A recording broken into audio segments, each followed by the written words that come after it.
Oh, it just popped And up. yep, we're live. Hey, And we're back. we're back, ladies and gentlemen. Welcome back to Prodigal Legion's show. My co-host Flipped Out and I have a very special announcement to make. This is a test, so this is a hoax. If this came to you guys, I hope you guys are enjoying this. Kind of a behind the scene kind of thing. Anyway, Prodigal Legion has a lot of things to do in 2019. He's changing his name into General Katarn. And basically, he's updating his channel art and his channel altogether. So, a few words from my co host. Local boy, Anakin Skywalker. And the crowd. Oh, you know what? We should actually do a podcast where the two-headed thing. That actually was a great idea. Oh yeah, what are their names, man? That'd be a cool Uh, name for the. oh man, you know what? Actually, that's a great idea. This should be, like the X species broadcast or commentary or something like that. Oh, that's great. Yeah. Awesome. I used to have Awesome. a Now, baseball card that had their names on it. Gosh, I don't know where that went. that was 1999, so you pretty much lost it. I know. Like, oh my God. Like, dude, what I would do is I'd go to Quick Trip, which is this gas station out here that's a big deal in Georgia anyway. And they would be selling they would be selling the Attack of the Clones and the Phantom Menace and all the prequel baseball cards. And I'd go Yeah. and get them. I collected them all. I think I had every single one for the Phantom Menace, every single one for Attack of the Clones, and I didn't have all of them for Revenge of the Sith. But man, I miss those days. I was a big baseball card collector, also. So Well, for me, it was, soccer, especially the World Cup and the European Cup. So, yeah, I came kind of close to that. Um, it wasn't really popular, the whole Star Wars merch in Greece in the early 2000s because, it was a nerd thing and nerds only watch Star Wars and we're jocks and we play soccer. yeah, got to be split down the middle. You can't be friends. Yeah, so the thing is that those same guys are today's shills that make podcasts and say, oh, Star Wars is amazing. Damn right. I respect Yeah. women. Speaking of respect women, I don't know if you actually caught um, my latest tweet battle with Adam Lenz Garcia. So, he is a Latino shill. He's basically a Latino Brian Young.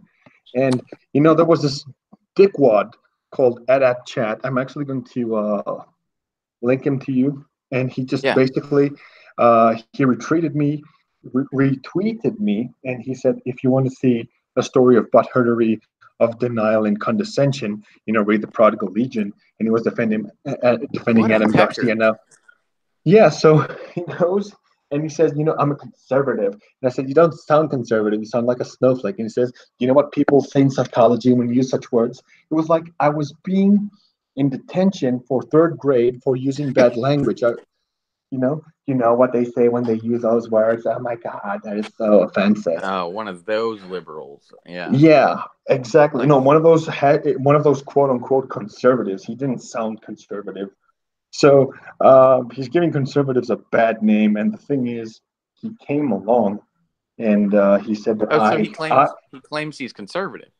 yeah, he claims he's conservative, and he also claimed that I went and sought out Adam Lance Garcia's Twitter account, and that I was the guy that attacked him and I harassed him, and that this harassment, and because you don't agree, you're so extreme, the shell But then he starts language. giving you all this psychology stuff. Yeah, I know. So basically, I thought that, Adam, he blocked me because he said, oh, you're Ethan Van Scriver fan.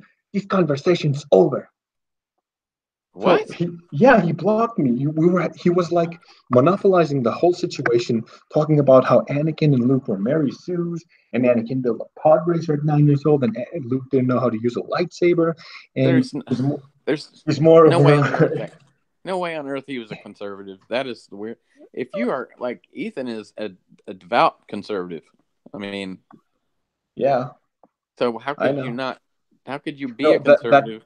that guy 8080 Chat was conservative, supposedly, and he was giving me shit because he said that I went onto this other guy, Adam Lance Garcia's page and attacked him. Whereas, do you remember that tweet where I got a lot of flack from those soy boys where they came to me when I said that, okay, Anakin was denied the rank of master, and Rey comes along and Yoda says, okay, sure, but he possesses what she needs.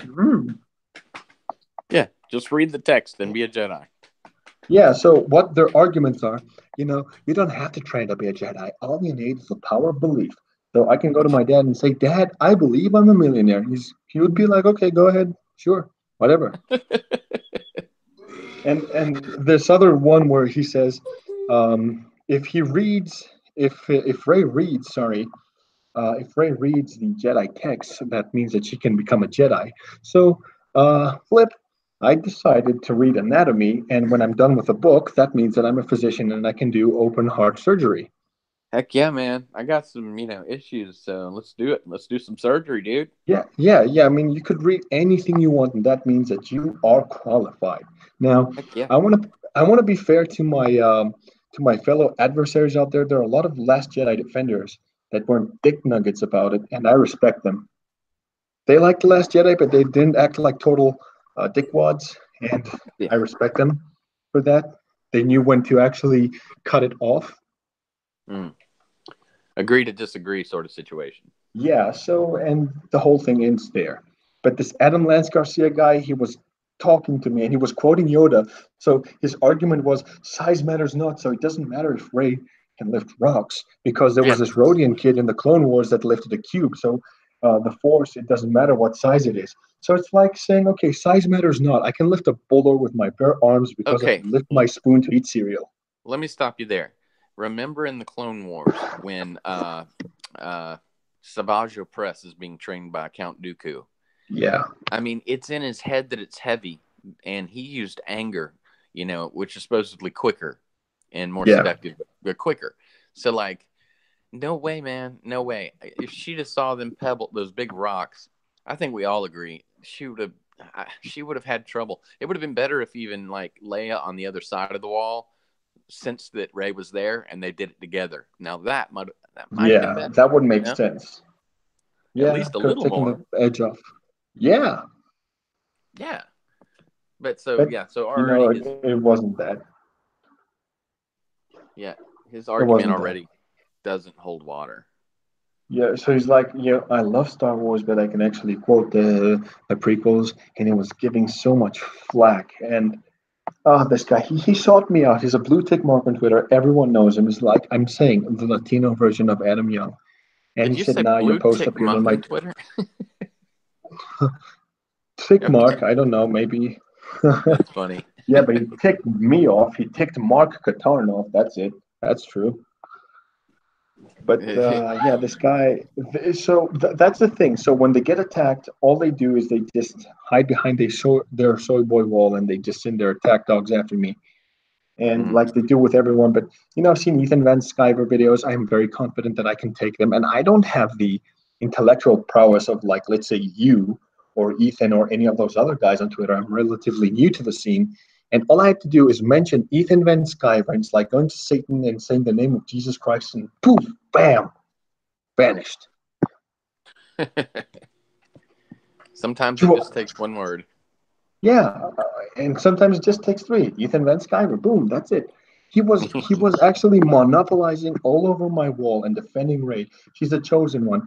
And what hurt me the most is they claim to be Star Wars fans, but they go all about. And he actually said this. I actually have a screenshot of this, and I'm going to feature it to any of our viewers on this. Um, they were like, okay, Rey is a Rey has what is it called? What was it called? She Mar- it is just Mary I love. Soonis? Yeah, the whole Mary Soonis, it makes sense. So Yeah, Mr. Peach Channel put a tweet up earlier um, about the gosh, I think it's something about the Olympics or something between Ray and Yoda. You should check that tweet out. It's pretty good. It basically shows yeah, pictures of Yoda doing things, and then the other side is Rey trying to lift rocks and whatnot. And it's like, Yeah, oh, Jedi Master trained 900 years. Rey read books to learn. nine minutes. Yeah. People out Yeah, there are but going to be that way. They're gonna think that they're right, and in a way, it's kind of entertaining to get in a debate with them because they believe they believe they're right. And I feel like these are the same people who just became Star Wars fans like 6 years ago because they heard that The Force Awakens was coming out. And then they saw it yeah, and they thought, well, that's what Star Wars is. I don't want to watch old movies. I want to watch new ones. And which is exactly the type of fan that fucking Disney Lucasfilm wants. New brain dead fans that just think it looks really neat on the screen. yeah. True, true. That's what they want. And they're We willing have to shell out that money. Go ahead. we have a spectator here. He says hello from Greece. Hey, he's a patriot. Make Qui-Gon solo movie. Yeah, they actually should. They should. Qui-Gon? Yeah, that'd be awesome. Did you like Qui-Gon in the prequels? Did you think that he was a waste of character or a retcon? Oh man, I thought he was outstanding. Good choice, Liam Neeson. I would have loved to get more of a backstory instead of the children's books they had because I never picked it up, never picked one of them up. And that yeah, there's comics as well. But I really liked Qui Gon. I thought it was a really neat friendship that him and Obi-Wan had. Yeah, and I love how he ties in into the prequels, and how he basically mentors Yoda into the whole, Force Ghost aspect. And that's what Right. kind of makes me mad with the whole Last Jedi, man. How could they think that, hey, it makes sense?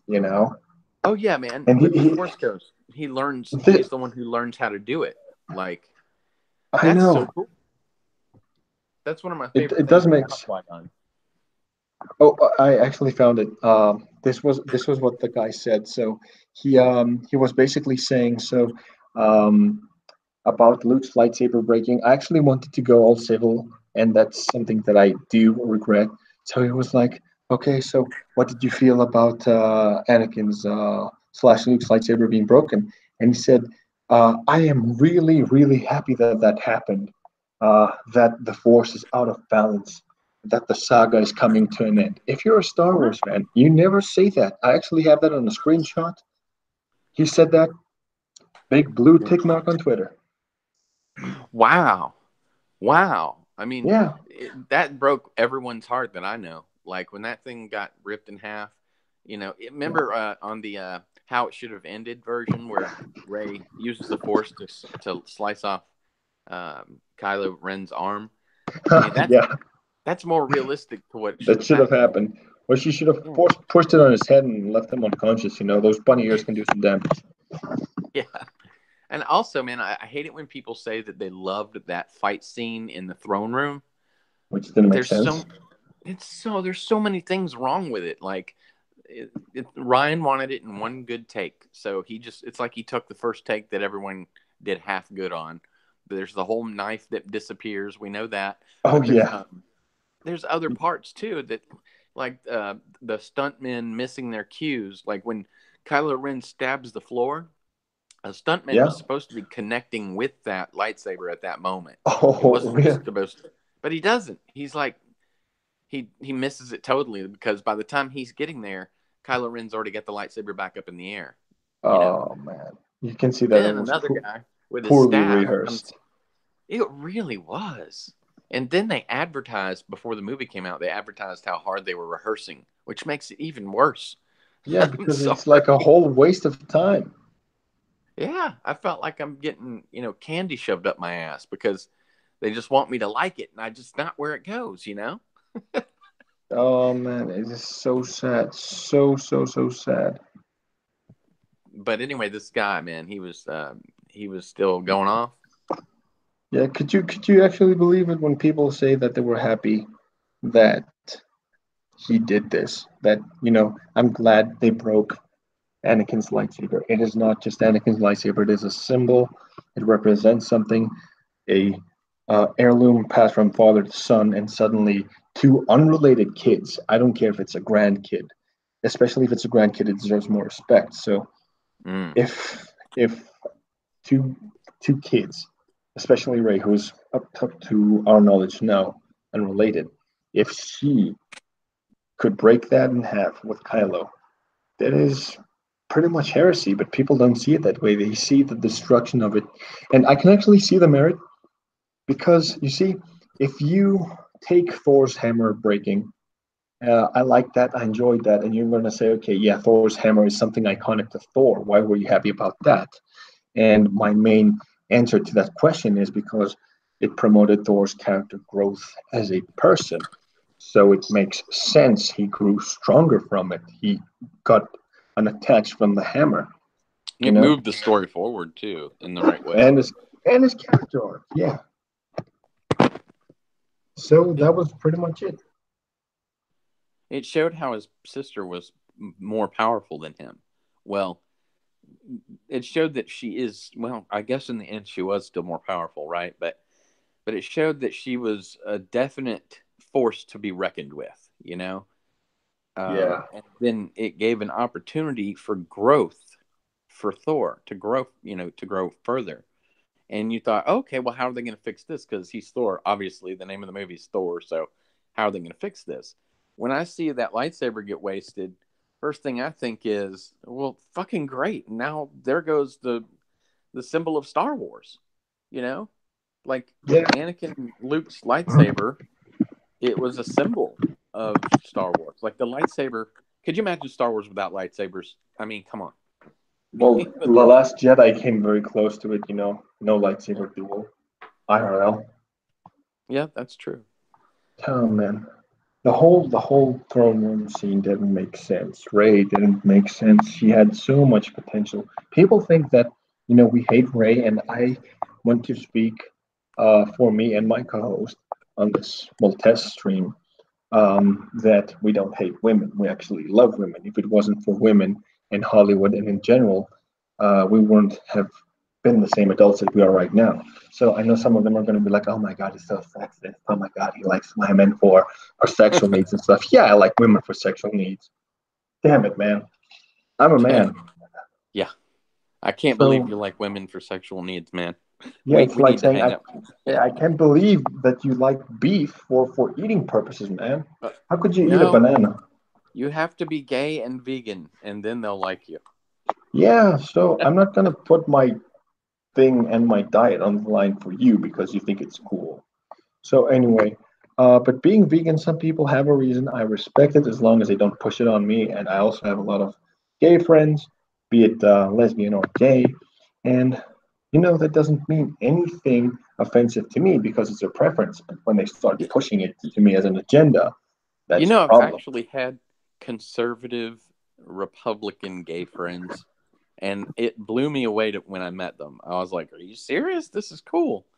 Yeah, Our viewpoints were lined up, and I could hang out with them and talk about normal stuff without feeling like I'm a PC violator. yeah. But the thing is that if you feel that you're violating politically correct culture, that's what makes it suck, bro.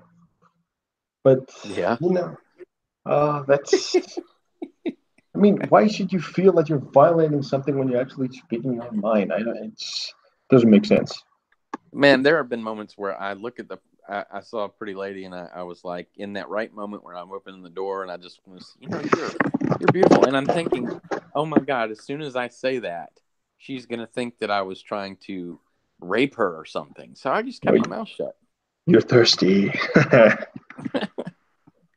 Oh my God, that guy looked at me wrong. He No, said you I know what? was beautiful. Oh my Yeah, God. the thing is that it's only offensive when they don't like you. If they liked you, you could treat them like absolute shit, and they would still be hooked on you. Right.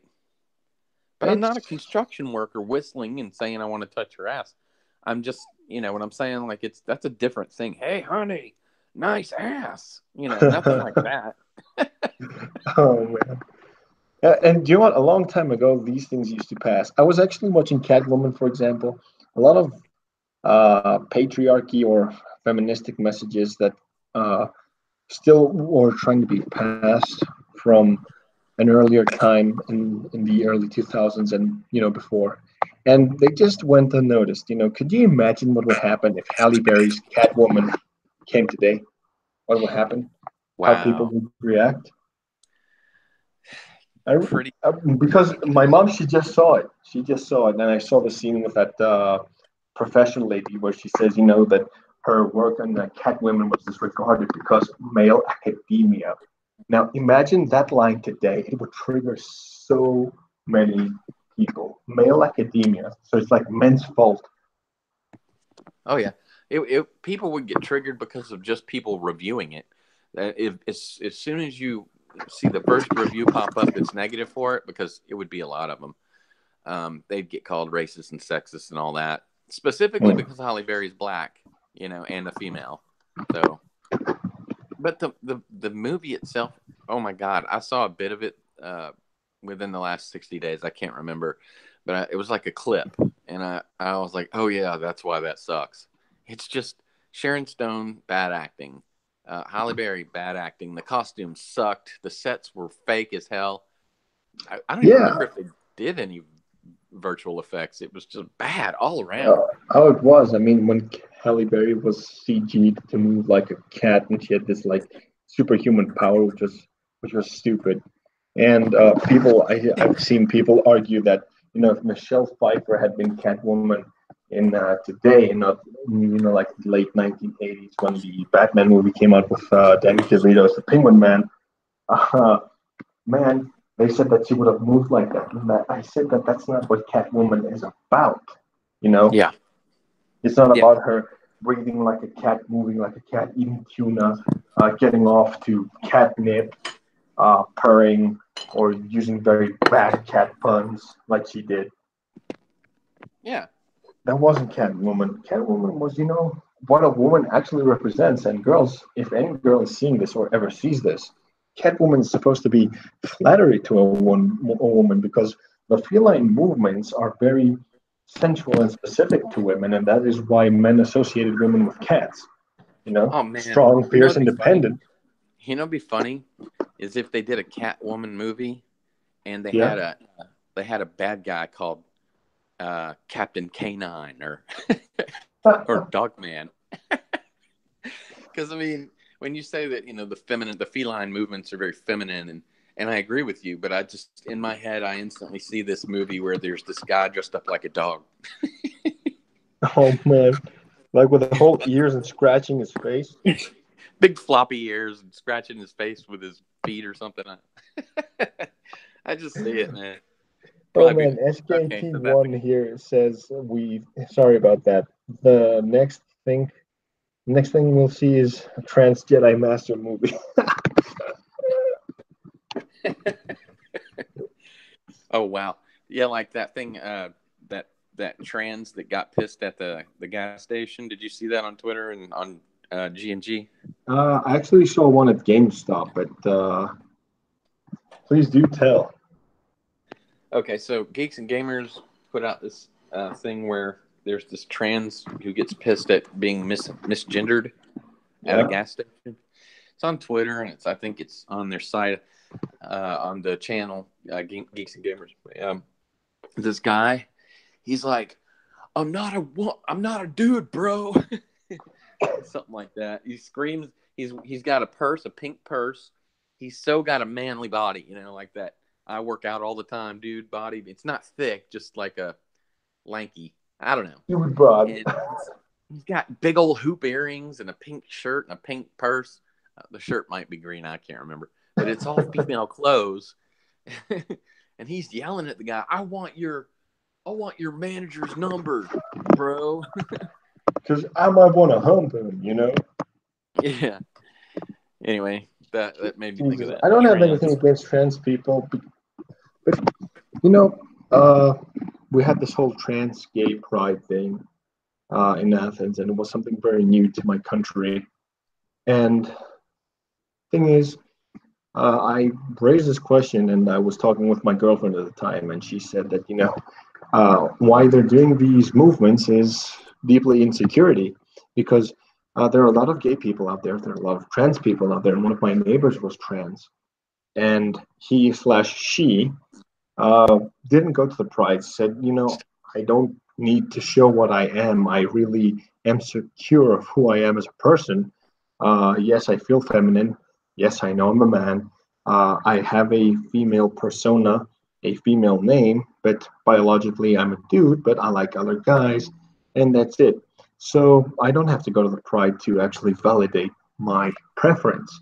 And so my girlfriend at the time said, okay, it would be just as annoying as if we had a straight pride, because sometimes you can see straight couples can be very annoying to see when you see them make out. I would be just as disrupted. I mean, like, hey, my nephew's playing on the playground. He doesn't need to see you suck your tonsils out.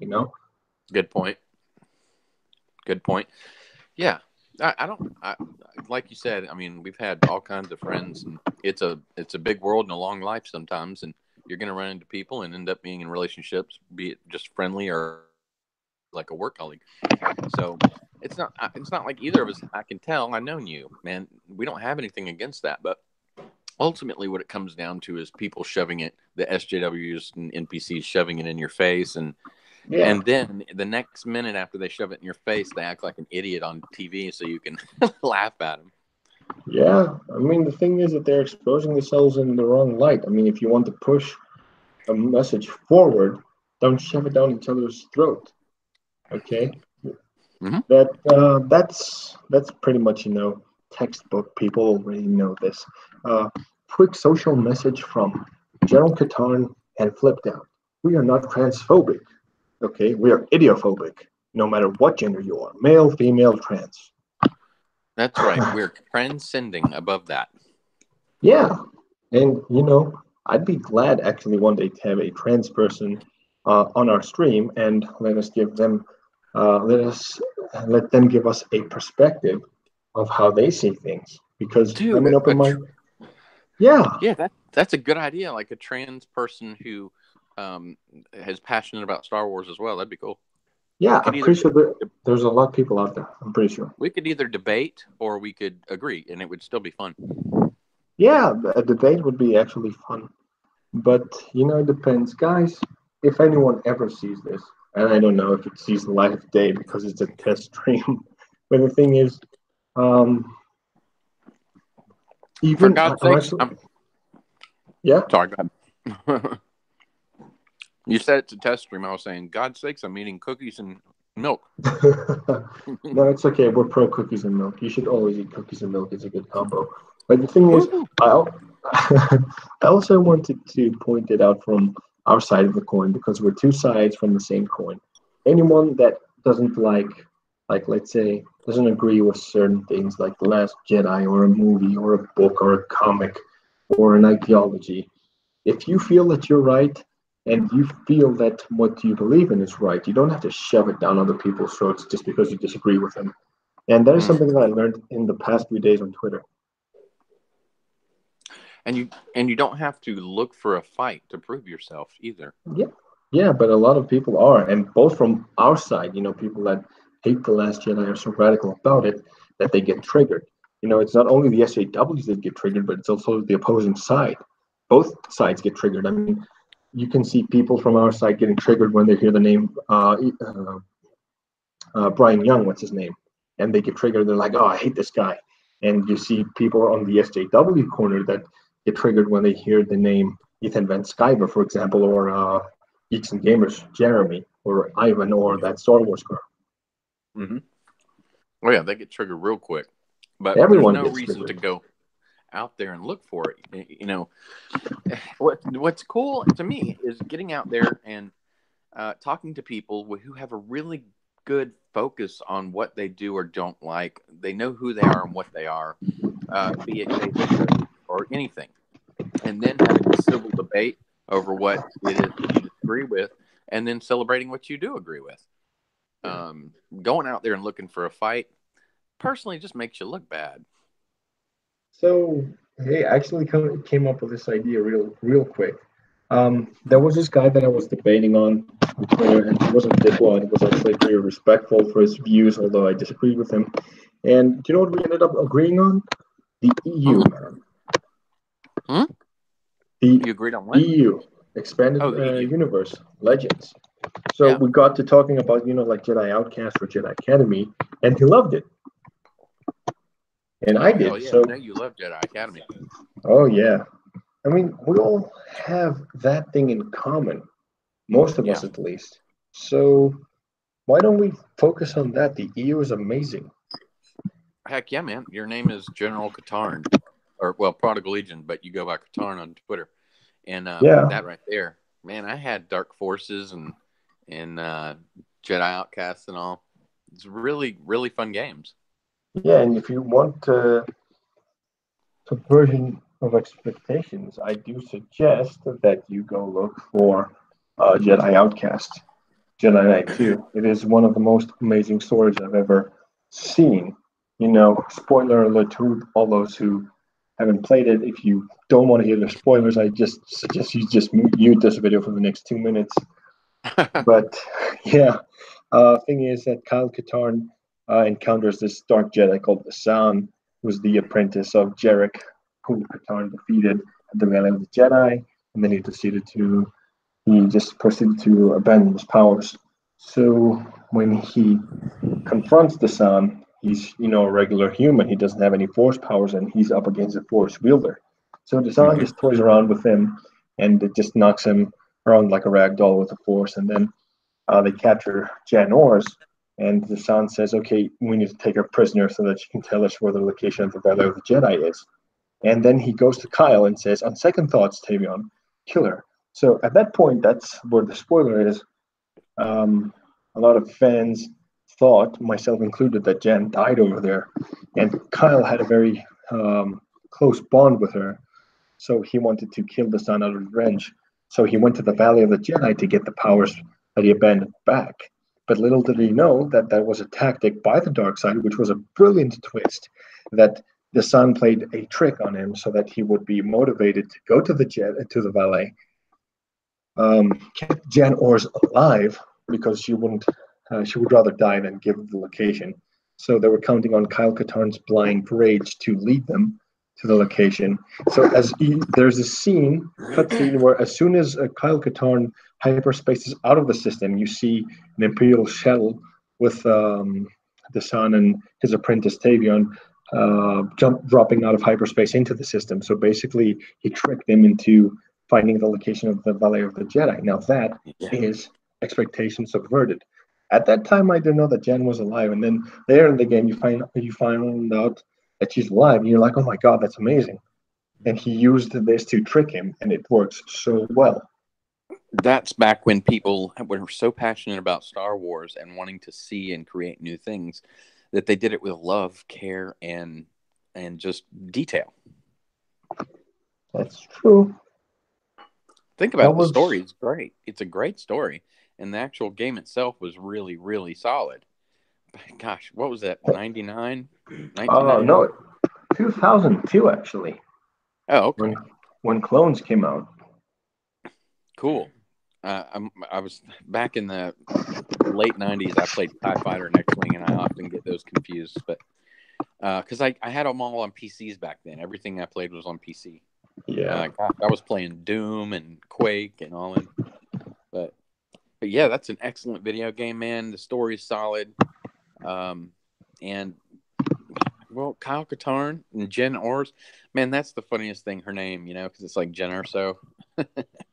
Jen Ors. oh, pretty good. So I I mean, never thought I never thought of even that. right, yeah. Well, I mean, they're pulling from the EU like it's something that a grab bag, like the story group, the Lucasfilm story group. It's like they're like, well, they sit down, they have their little tea and crumpets, and they're like, so what should we write about today? And well, they all sit there bleakly looking at a black wall, and they're like, you want to go back to the EU? Okay. Yeah, And then they just reach in a bag and pull out a name and go, well, here's one, but we could change a couple letters. yeah, but it's still the same name. Oh, I never thought of that. That's actually pretty brilliant. I'm triggered. Right? You're triggered. Yeah, man. I I mean, was. have you ever heard when Kyle Katarn was supposed to be the incarnation of Finn? They say how they have a similar history. That triggers me a lot. Yeah, it's weird. I hadn't heard that before. There is a Um, theory out there that says that basically Finn is derived from Kyle Katarn's character, and I'm like, if it was a sixth, a quarter, like a millionth derived from Kyle Katarn's character, that would have been completely different. Kyle Katarn wasn't coward, and Kyle Katarn was basically Chuck Norris of the Star Wars EU. hell yeah, I never thought about it like that. Chuck Norris, that's pretty Yeah, good. You just upped my likability on him. He's yay! I already succeeded. what? I succeeded. Yeah, no, he was pretty cool, man. I liked his spaceship too when I was playing the game. The very The, first time, it's like a the hawker's looking Raven's hawk. Claw. Yeah, claw. That's it. Freaking awesome. Back then, man, that was like one of the newest things that Lucasfilm had put out. Like the very first game, you know. Yeah, I was like, that's. oh, so that's what the spaceships will be looking like, you know. Last time I saw a cool, interesting spaceship was like an X-wing or TIE fighter, or, you know. And when I saw that, I was like, dude, that's cool. Yeah, and you were all hoping to see that, hey, maybe they will derive things from this. Maybe, did you see the first episode 7 posters where you saw a Masasi temple from Yavin and you saw Luke leaning onto R2 and you thought to yourself, oh God, are they going to make Jedi Academy a movie? That's what I thought. Oh, I didn't even know there was a poster with the Masasi Temple in it. Well, basically, I'm actually going to send this to you on Twitter, but there is this like poster where it says episode 7. It was in early 2013, I guess, late 2012, Okay. and it had the symbol of the Rebel Alliance in the middle, and it was like the outlines were like these branches, if you will, that shaped the symbol of the Rebel Alliance. In the background, you could see the Masasi Temple and the shadow of two figures, one who was human and another one which was presumably only an R2 unit. So the human is most likely Luke Skywalker. So you think to yourself, Luke, R2, Masasi Temple, Rebel Alliance. We've recently gotten the best game, which was uh, The Force Unleashed, which did feature the Masasi Temple, which did lead us to believe that we might be getting an academy, and Jedi Academy was the video game of the continuation of Episode 6. That was the only thing that we had after 6. Yeah. And So people were leading to think of that. So go ahead. well, my guess is back then Michael Arndt was still writing with JJ, and they were still considering George Lucas. Well, no, that would have been about the time where they were just changing. I think it was 2012 where they discarded Michael Arndt's script. But it's possible that poster got created based off of that Yeah. original script. You know what I'm saying? Like, Yeah. as the first bit of marketing, and they were like, well, fuck it. It's still Star Wars. People will get excited, so put it out. I've Yeah. often wondered what the George Lucas script, no, story points is what he gave him. He didn't give him a full script. He gave him story points that J.J. Abrams and Michael Arndt, the writer of Toy Story 3, I guess, they put together a script, and then suddenly out of nowhere decided to fire Michael Arndt and throw Lucas's script plot points or whatever away. So I'm thinking, and I'm going to look at this when you send it, and I can get a minute to. I'm using my phone for both, so Yeah. my tablet's dead, dude. Porn. No, I left it on. But yeah, so anyway, maybe that's why they created the poster. I don't know. It could be. It really could be. Maybe they just want to go with that, but then the Disney suits were like, no, we want to go in a completely new direction. So they basically chickened out and scrapped it Uh-huh. Yeah, well, because it was there. have you sent it yet? No, I'm actually still looking for it, and it is buried beneath a whole graveyard of episode 7 expectations and stuff. Oh Uh, man, I uh, I, collect I that was stuff too. I was expecting so much for 7. I still liked 7 because it was rehash of 4, but 7 had a lot to be desired. If 8 had turned out different, I think I could enjoy 7 more. I liked 7 until 8 came out. And now that 8's out, I don't hate 7, but I have trouble watching it because I know it goes nowhere. You know, After that, yeah. it's like, oh, why am I watching this? So I don't. I'm like, okay. I'll turn on Revenge of the Sith or something like that. Which, by the Um, way, what's your favorite Star Wars movie? okay, that goes without saying. My favorite has to be Empire. No, it is Empire. Empire Strikes Back. Yep. Yes. No, the other Empire. Yeah. It, No, man, that's always been my favorite too. What's number two? number two for me. Well, if I had to do a top 10, because we have 10 films, uh, in the last place would have to be a pile of shit. And then The Last Jedi. Oh, uh, you're counting that as a canon? I don't yeah, count well, because The Last Jedi is shit, so basically it's the same thing. it. Yeah. So, The Last Jedi, Solo, Force Awakens, um, Are you going Clone. backwards?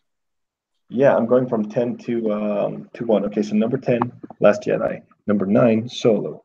Number 8, Force Awakens. Number 7, uh, well, Phantom Menace. Phantom Menace. Number 5 is Clones. Number Okay. 4 is Return of the Jedi. Number Hmm. 3 is Revenge of the Sith. Okay. Number 2 is A New Hope. And number 1 is Empire, hands down. Wow. And I also like Rogue One, but I really don't know where to put in these movies because, yeah, so it's 11 films. So if I had to replace Rogue One with one that I've already ranked right now, I'd have to put it in fifth and replace it with Attack of the Clones because Rogue One was pretty solid. I loved it. I loved it too. What did you think about it? I don't put it right next to A New Hope as far as in ranking order, but I do put it next to New Hope. Whenever I watch one, I want to watch the other. Um, like if I'm going to watch A New Hope, typically I'll put in Rogue One first, and then right behind it, watch A New Hope. Yeah, it makes sense that way. Yeah, and I think it's cool that they did it like that. It was in a way like a Marvel thing but I know it's like almost don't say that, but it's sort of a tactic. How about that? A marketing tactic so that you'll want to watch the original again. In fact, they kind of shot themselves in the foot there because they don't have the ability to put out the originals, do they? The first three. Uh, I really, I Well, really don't know at this point. I ain't actually that a found the tough one? picture. I really found the picture. Hold on, I'm actually just forwarding this to you. Yeah. Tell me if you see it. It's just sent. This is it. All right. Let me see if I can switch over here. Oh, okay. Can you still hear me? Yeah, and it's All sent. right. It says you DM'd me, right? Yeah, Oh, here it is. Oh, wow. Oh, wow. I've yeah. never seen that. That was one of the Uh, first posters I've ever seen. It said spring of 2015, and that was already a concept of 2012. I know that because that was the same time when the Clone Wars was canceled. yeah, it looks like the Star Trek Into Darkness poster, sort of, Yeah, where they had Khan standing there and over the city. But, and, I mean, oddly enough, J.J. Abrams, right? But it looks a lot better. Maybe they took and made the Star Trek one because of this. But either way, this is a really cool post. Oh, I see the rebel symbol now. Okay. yeah. That's the genius of it. You see the rebel symbol, you see R2, you see Luke, you see the Masashi Temple behind. So you're thinking, oh my God, Jedi Academy's gonna be a movie, right? And I was sadly in the small minority because I loved Jedi Academy, and to me that was canon after six. And that was what I based my fanfic off. Now, why would they make this poster? This makes no sense for episode 7. No, I mean for Disney, no, it wouldn't. Oh, They wanted. do you think this was a fan made poster? I don't think so because this came out. It was a really hot release. They were like, "Oh, the first poster," and it really seemed very professional to be fan made. I mean, you get a lot of good fan made stuff, but you can pick apart the fan made stuff That like is really real easy. cool. Yeah, man. Too bad we didn't get that movie, no doubt. Shattered Dreams, man. That's what I call it. Shattered Dreams. Star Wars Episode 7, A Shattered Dream. Absolutely. But hey, But we're in that's luck. We still have episode 9 coming out. It's going to be great. what do you think about Episode 9? I'm scared. Dude, I used to watch like Mike Zero and shit just to. I knew he was in the middle. I knew he was like playing The devil's middle advocate field. to all of us. Like, this is what you want to see, so I'm going to tell you what's coming out. But it was still fun to listen, And after Attack of the Clone, after Force Awakens, I was like, well, all right, all right. So I listened to him a little bit more just for the fun of it. But after 8, man, It kind I of died can't. down. Yeah, like nobody really does that except him now. Not that I know of. And Yeah, neither do I. I mean, if you take all of the Mike Zero videos about speculation on 8 in like 2016, 1 year before 8, I remember seeing like I was looking at these old videos and seeing like, oh, Big Ray and Luke fight, and what was it? 2 clashes of sticks, and basically that was it. yeah. Oh So yeah. Mm-hmm. So you see, that is actually what killed 8 for me. You see, the expectations, they skyrocketed, and it hurt people. Everyone was like, "Oh, we're gonna get a backstory of Snoke." Subversions expectations subverted. Mm-hmm. He's dead. No, so there's nothing that can be done because right now in Episode 9 we have, as far as we know, General Hux is going to be a mole for the First Order, so that sucks. His character has been completely broken down from a dynamic First Order leader. He became a total bitch in 8, and that is going to, if that plays off in 9, it is going to complete his story arc as a total bitch, which is He's a going to be waste a of a total character. bitch and a treasonous coward. Yeah, He went Kylo from Ren. like Yeah, he went from like super general to treasonous bitch. he was the one who got to announce the firing of the Star Killer, and that speech was awesome. It gave me Yeah, chills the first time I heard that speech because I was like, yeah, man, I've been mad like that before, but wow, and he's a great actor. So I yeah, was he like, he really is. Did you see? I mean, did you actually see that his eyes were kind of glaring? You could actually see him feel that scene. And after yeah, that standing ovation, I mean, we all know that JJ created Huck, so maybe there is a redemption arc for who him. knows? It seems like there's so many redemptions that need to happen. Yeah, I think, Kylo Ren is irredeemable. Murray Sue is irredeemable. All these things, they don't work. They just don't work. I mean, how can Ray lose now? It's the final fight, man. yeah, I don't see it being interesting. Our buddy Entertainment Hacker just put a video up about how there's no tension in the lightsaber battles Yeah, in the sequels, and so as far as a lightsaber battle and who's going to die and what, I have to agree. I don't really care. I don't think they're going to get it right. I want them to, but how can they? If Kylo dies, it's like, oh well, okay. If Ray dies, it's like, well, finally. okay. And then, then there's nobody else I can think of that the movie's supposed to be about. Maybe So, Rose Tico taking over the galaxy. One of yeah. I, one of the great one of the greatest conspiracy theories I ever read for 8 and makes sense with Rose Tico's character is that she is a First Order spy.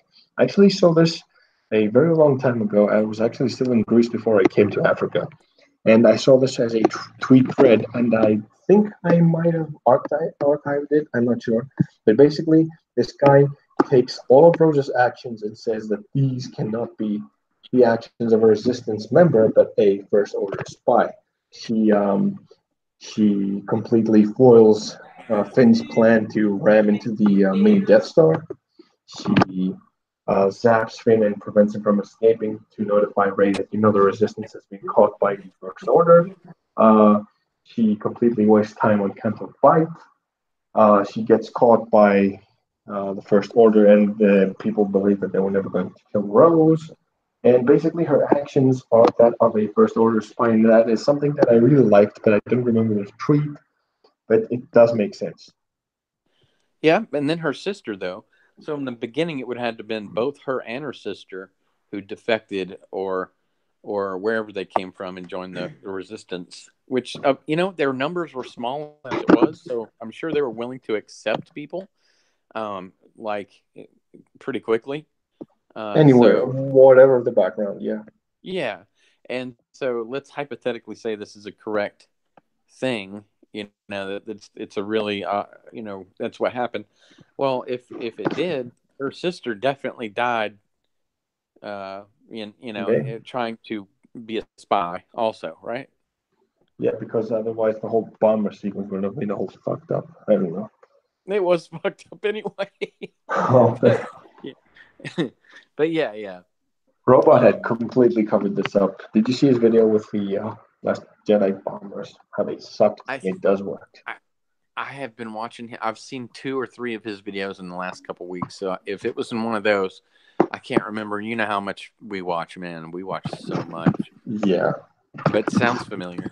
I yeah. know He Robot Head. basically, He does the AT stomp right there at the end. yeah. And the Yeah. beginning, he's awesome. Do you know why I like him? He's a big channel. He's up to uh 20,000 subscribers, and that is a big number. And he's still, I just uploaded a post where I was like gracious for the whole community, and he answered to me and liked my post, and he said, I'm also gracious. We are also gracious to have met you. Yeah.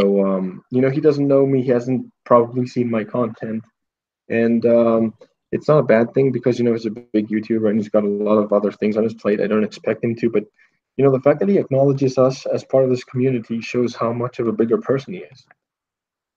It takes a hell of a person to do that. Um, it's not easy to pick out one of the 20,000 people who have viewed your stuff or subscribed to you and try and be nice like that. I couldn't imagine what having 20,000 viewers would be like, but it can't be easy. So that's pretty cool of him. Yeah.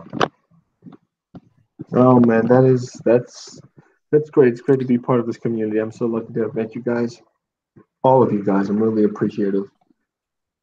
Yeah, it's been a brotherhood and a great one.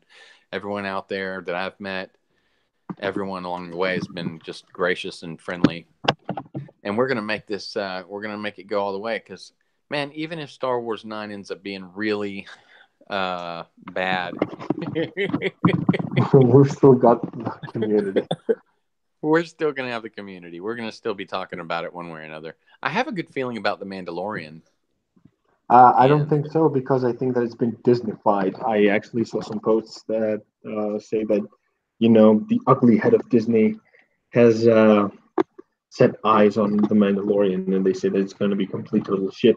Now, I don't know oh, if that's true because they say so that it sad. takes place between Empire, sorry, Return of the Jedi, and between the Force Awakens. So, what could happen in that timeline?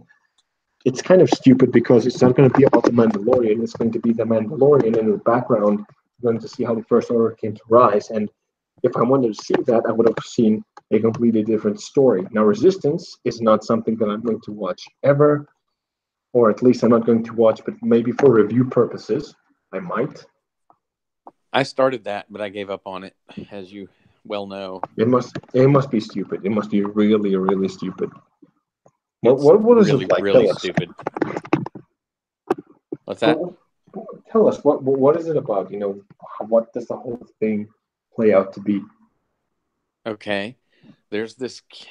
Okay, well, it's the very first episode starts out. I don't know where they're at now, but I can tell you what I saw. The very first episode starts out with this guy named Kaz. He's like apparently already graduated from flight school, Yeah. and he wants to be a resistance member. And somehow he gets in this space battle. Well, his fighter stalls out or whatever, and Poe Dameron comes to the rescue. And there's this. You ever heard the World War II or World War I story about the Red Baron, No. Please do the educate us. German? a German fighter, airplane fighter that, they used to fly bi-wing planes, or they had four wings, whatever they were called. And anyway, this guy has a red TIE fighter, and he's got a red stormtrooper outfit, and he's flying around. And Poe Dameron shows up to save him, and this guy named Kaz. They literally, I can't believe they named him Kaz because he literally is. Oh, that's funny. Now that you mention it, wow, I never thought about that. Maybe. But the way I looked at it was like he's a spaz, Kaz the spaz, and he is. Anyway, basically, Poe Dameron recruits him and puts him on this, like, for lack of a better name, it's like an oil refinery out in the middle of the ocean. Yeah. But it's like also like as nice as, say, an apartment building or something. So there's a lot of nice living quarters. But anyway, apparently the First Order wants to, for whatever reason, wants this specific fuel outpost on this planet. I don't even remember the name of the planet. Which is weird because that's like saying, we need to protect one oil refinery out in the middle of the Gulf of Mexico from, whatever, like forget all the other ones, in the galaxy. Yeah. Just the one. But this one particular one. And so Poe Dameron puts him as a spy on this oil refinery. And at that point, everything he touches, he completely messes up. And they try to make it funny, and it's just so very, like Jar Jar Binks, but worse. It's like Jar Jar Binks, yeah. Jar Jar Binks with a human. His arms go flailing. Misa fucked up again. Oh, oh man. It sounds not even a kid would watch that, man. Well, yeah. I my youngest, she came in. She loves Star Wars. She came in and she goes, "What's this?" And she sits down. 5 minutes later, she's like, "This sucks," and she walked out. But what about the Clone Wars? That is something to be hyped for 2019. There you go. You're right. That is going to be so good. I hope. Yeah. It's already been storyboarded. Hell, they had half of the stuff already. Half of the CGI was already done, I think. Animations, or went through the preliminary storyboard CGIs. So God willing, they don't mess it up. Can you imagine if they do? Can you imagine if they do fuck it up? Oh man. Oh. Dude, that would be worse than messing up the movies at this point, because we already know the movies are messed up and we've accepted it. But if you now announce Clone Wars and then completely fuck it up, do you know why it would be worse? What I believe would make it worse is if you.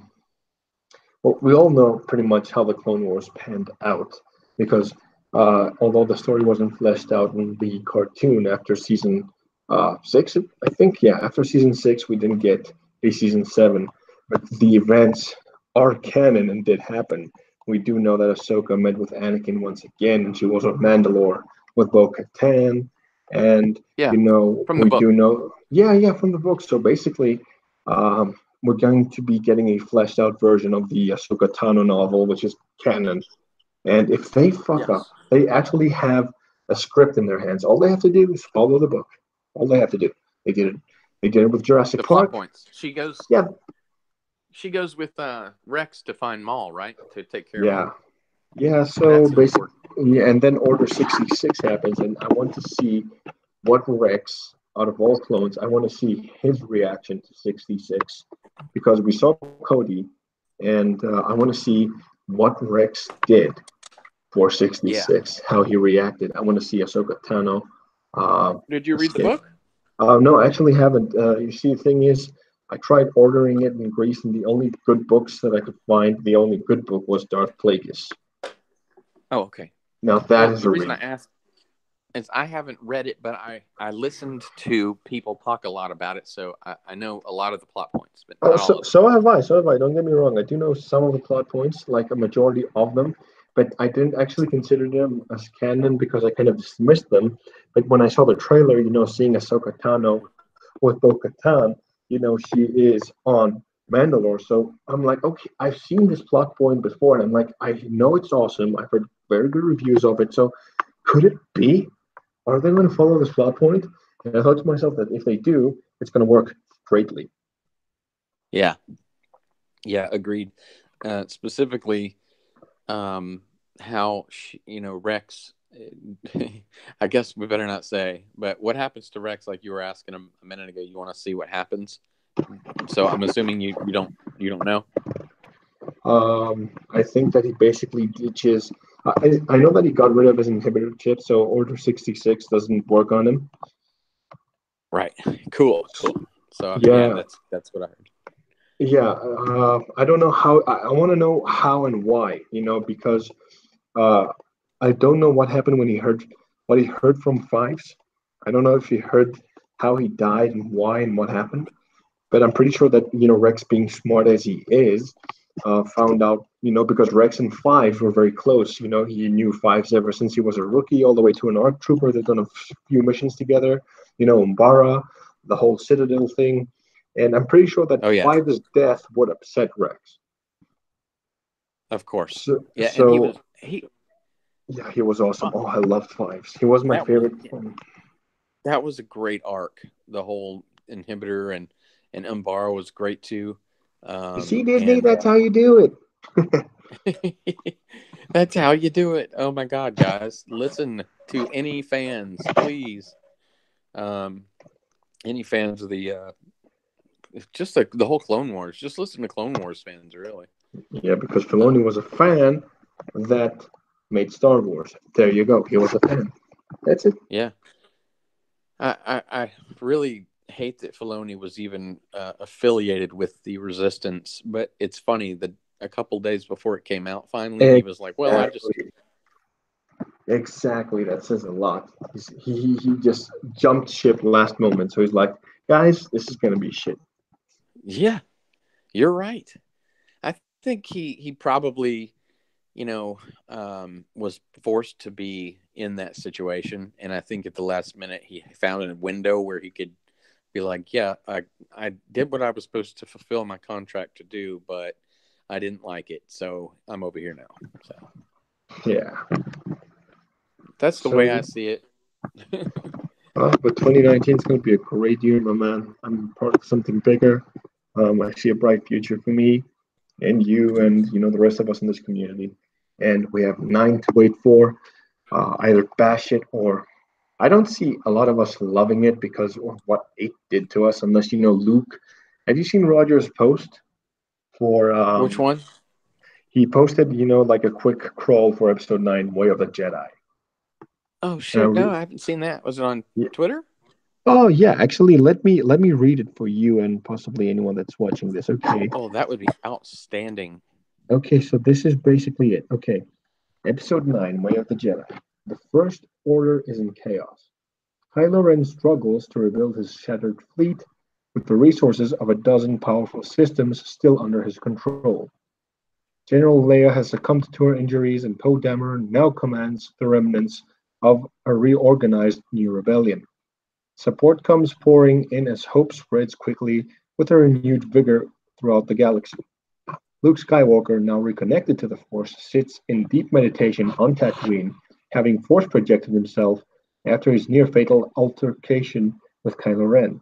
Wisdom and guidance come to Beautiful. him from yeah, wisdom and guidance come to him from both Obi-Wan and Yoda, warning him of the impending treachery and to prepare him for the challenges that lay ahead. With Snoke's death, many of Rey's heightened Force abilities fade away, having been influenced by the sinister mind of the Dark Master from her birth. And that Yeah, works brilliantly. I love this one. yeah, yeah. Desperate to regain her connection to the Force, and disappointed by Luke's refusal to train her, she ponders Kylo Ren's offer to be his apprentice. Darkness grows stronger in the absence of light. That was a crawl that Roger came up with. Wow, really? That's if I'd have seen that, I'd have liked that all day. I didn't Now, even see that. that could be an episode 9 that I would be on board with. Now, a lot of shields out there are going to be like, oh, you're so butthurt by the loss of Luke Skywalker. And now, Rey is the chosen one. Her abilities are not affiliated with Snoke at all. And, Kylo Look, Ren, yes. man, if you aren't bothered by the loss of Luke Skywalker, then you're not even American. And get away from me, man. Yeah. I mean, I'm it's not joking. natural. I'm not. I'm I'm kidding. just kidding. You could be kidding, but the thing is, I'm not kidding. When tomorrow's psychologists and psychiatrists should have this as a standard, procedure. They should ask their patients, "What did you think of Luke in the Last Jedi?" And if people Yeah. say, "I liked what they did with Luke in Last Jedi," damn it, admit him into the Yeah, loony admit bin. them. Yeah. You're Hey, unstable, son. uh, so you liked The Last Jedi? Yeah, I liked it. Well, you know what would make you feel a whole lot better? If you just get the fuck over it. Yeah. Okay. Yeah, I actually found a solution to your problem. Oh, really? Yeah, mild electric shocks. Okay. It solves so much for the right people. Look, I don't have a problem with people that like The Last Jedi. Some people were pretty respectful about it because we can all like different things and disagree on it. But don't come to me and say that, hey, Rey is the chosen one, and that through the connection through the Force, and she's a wound in the Force, and she's the light side of the Force, and basically she doesn't require any training in the Force because she's got the books and she can read them, and that means that she can be all powerful. You know what No, would make her even stronger is if she gets some glasses so she can read the books better. yeah, that means that she can focus her powers too. Damn it, man. Man, that crawl does sound badass. That does sound good. Well, could you imagine? I mean, yeah, it makes sense. Kylo Ren is struggling because his fleet is shattered to bits. Okay, he does have resources. Yeah. Then Luke Skywalker teleported himself is not dead because let's face it. Yeah, I do admit I'm butthurt. I do not want Luke to die as like a little bitch, not like this. And Rey, I love the fact that uh, in this crawl, at least in this like fan fiction, this one page of optimistic fan fiction, good fan fiction, that Rey's powers are affiliated to Snoke, and now that he's dead, she loses her powers, and that is amazing. Um, I'm not butthurt. I'm insulted because it's a lot like putting up good money for a nice car and then you drive away and it falls apart. You know, Yeah, that's what it was. I don't know about being like feeling like whiny bitch. That's not at all the way I envision it. You know, I just feel like I got screwed over by a used car dealer who put bubble gum to hold the bumper on, and then I drove off and the whole thing falls apart.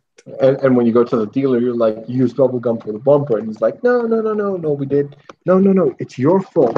You're a toxic masculine driver, and you abused the car. That's why it fell apart. Yeah, exactly. Oh Well, man. it's um, so Hey, let's say hi to a drunk 3PO. He's here. I don't know if he's still here. Hey, 3PO, how you doing, man? what's up, dude? He's got to be drunk, because he's the only guy on the stream. It's in the name. Drunkness Damn it. implied. But he's So, great. like, I love his content. you have to. Yeah, me too. Uh, you have to have a name that really includes what you're regularly feeling. I'm always flipping out. He's always drunk. You're like, And or you're I'm pissed illusion. off in general. That's why I'm General Katarn. Yeah, Well, that's I'm cool though. changing it, guys. But when I start talking about my fanfic a little bit, every piece of the puzzle is going to fall into place slowly, slowly. That's how it's going to work. I'm going to explain why General Katarn. Everyone's going to be thinking, Kyle Katarn is a general that never happened. And I'm going to be like, wait, it's not Kyle, it's the son. There you go. I like that. Yeah, and Yeah, that works. yeah. I just, I want to. I'm actually rewriting a lot of my fan fiction because when I saw The Last Jedi, I actually saw myself writing like Ryan Johnson, where me as the main protagonist, for example, was so perfect, and I couldn't lose to anyone. So I decided to put a lot of defeats in there and a lot of lessons behind it because the greatest teacher failure is, and that was ironically said in The Last Jedi. The best line from Yoda was said in The Last Jedi. No, no, you can't go to Yeah, yeah. Ironic, isn't it? Sorry, Well, you man. I should. just got suddenly busy over here where I'm at. Oh man, and just in time for the rookie critic, he's online. Hey, rookie, what's up, dude? Nice to actually see you. Uh, look us up on the stream. This is a test. This is like for future uh streams from me when I'm going to be the host and you're going to be on the stream. I want to have Drunk 3P on the stream. Hell, I want to have all of you on the stream at some point.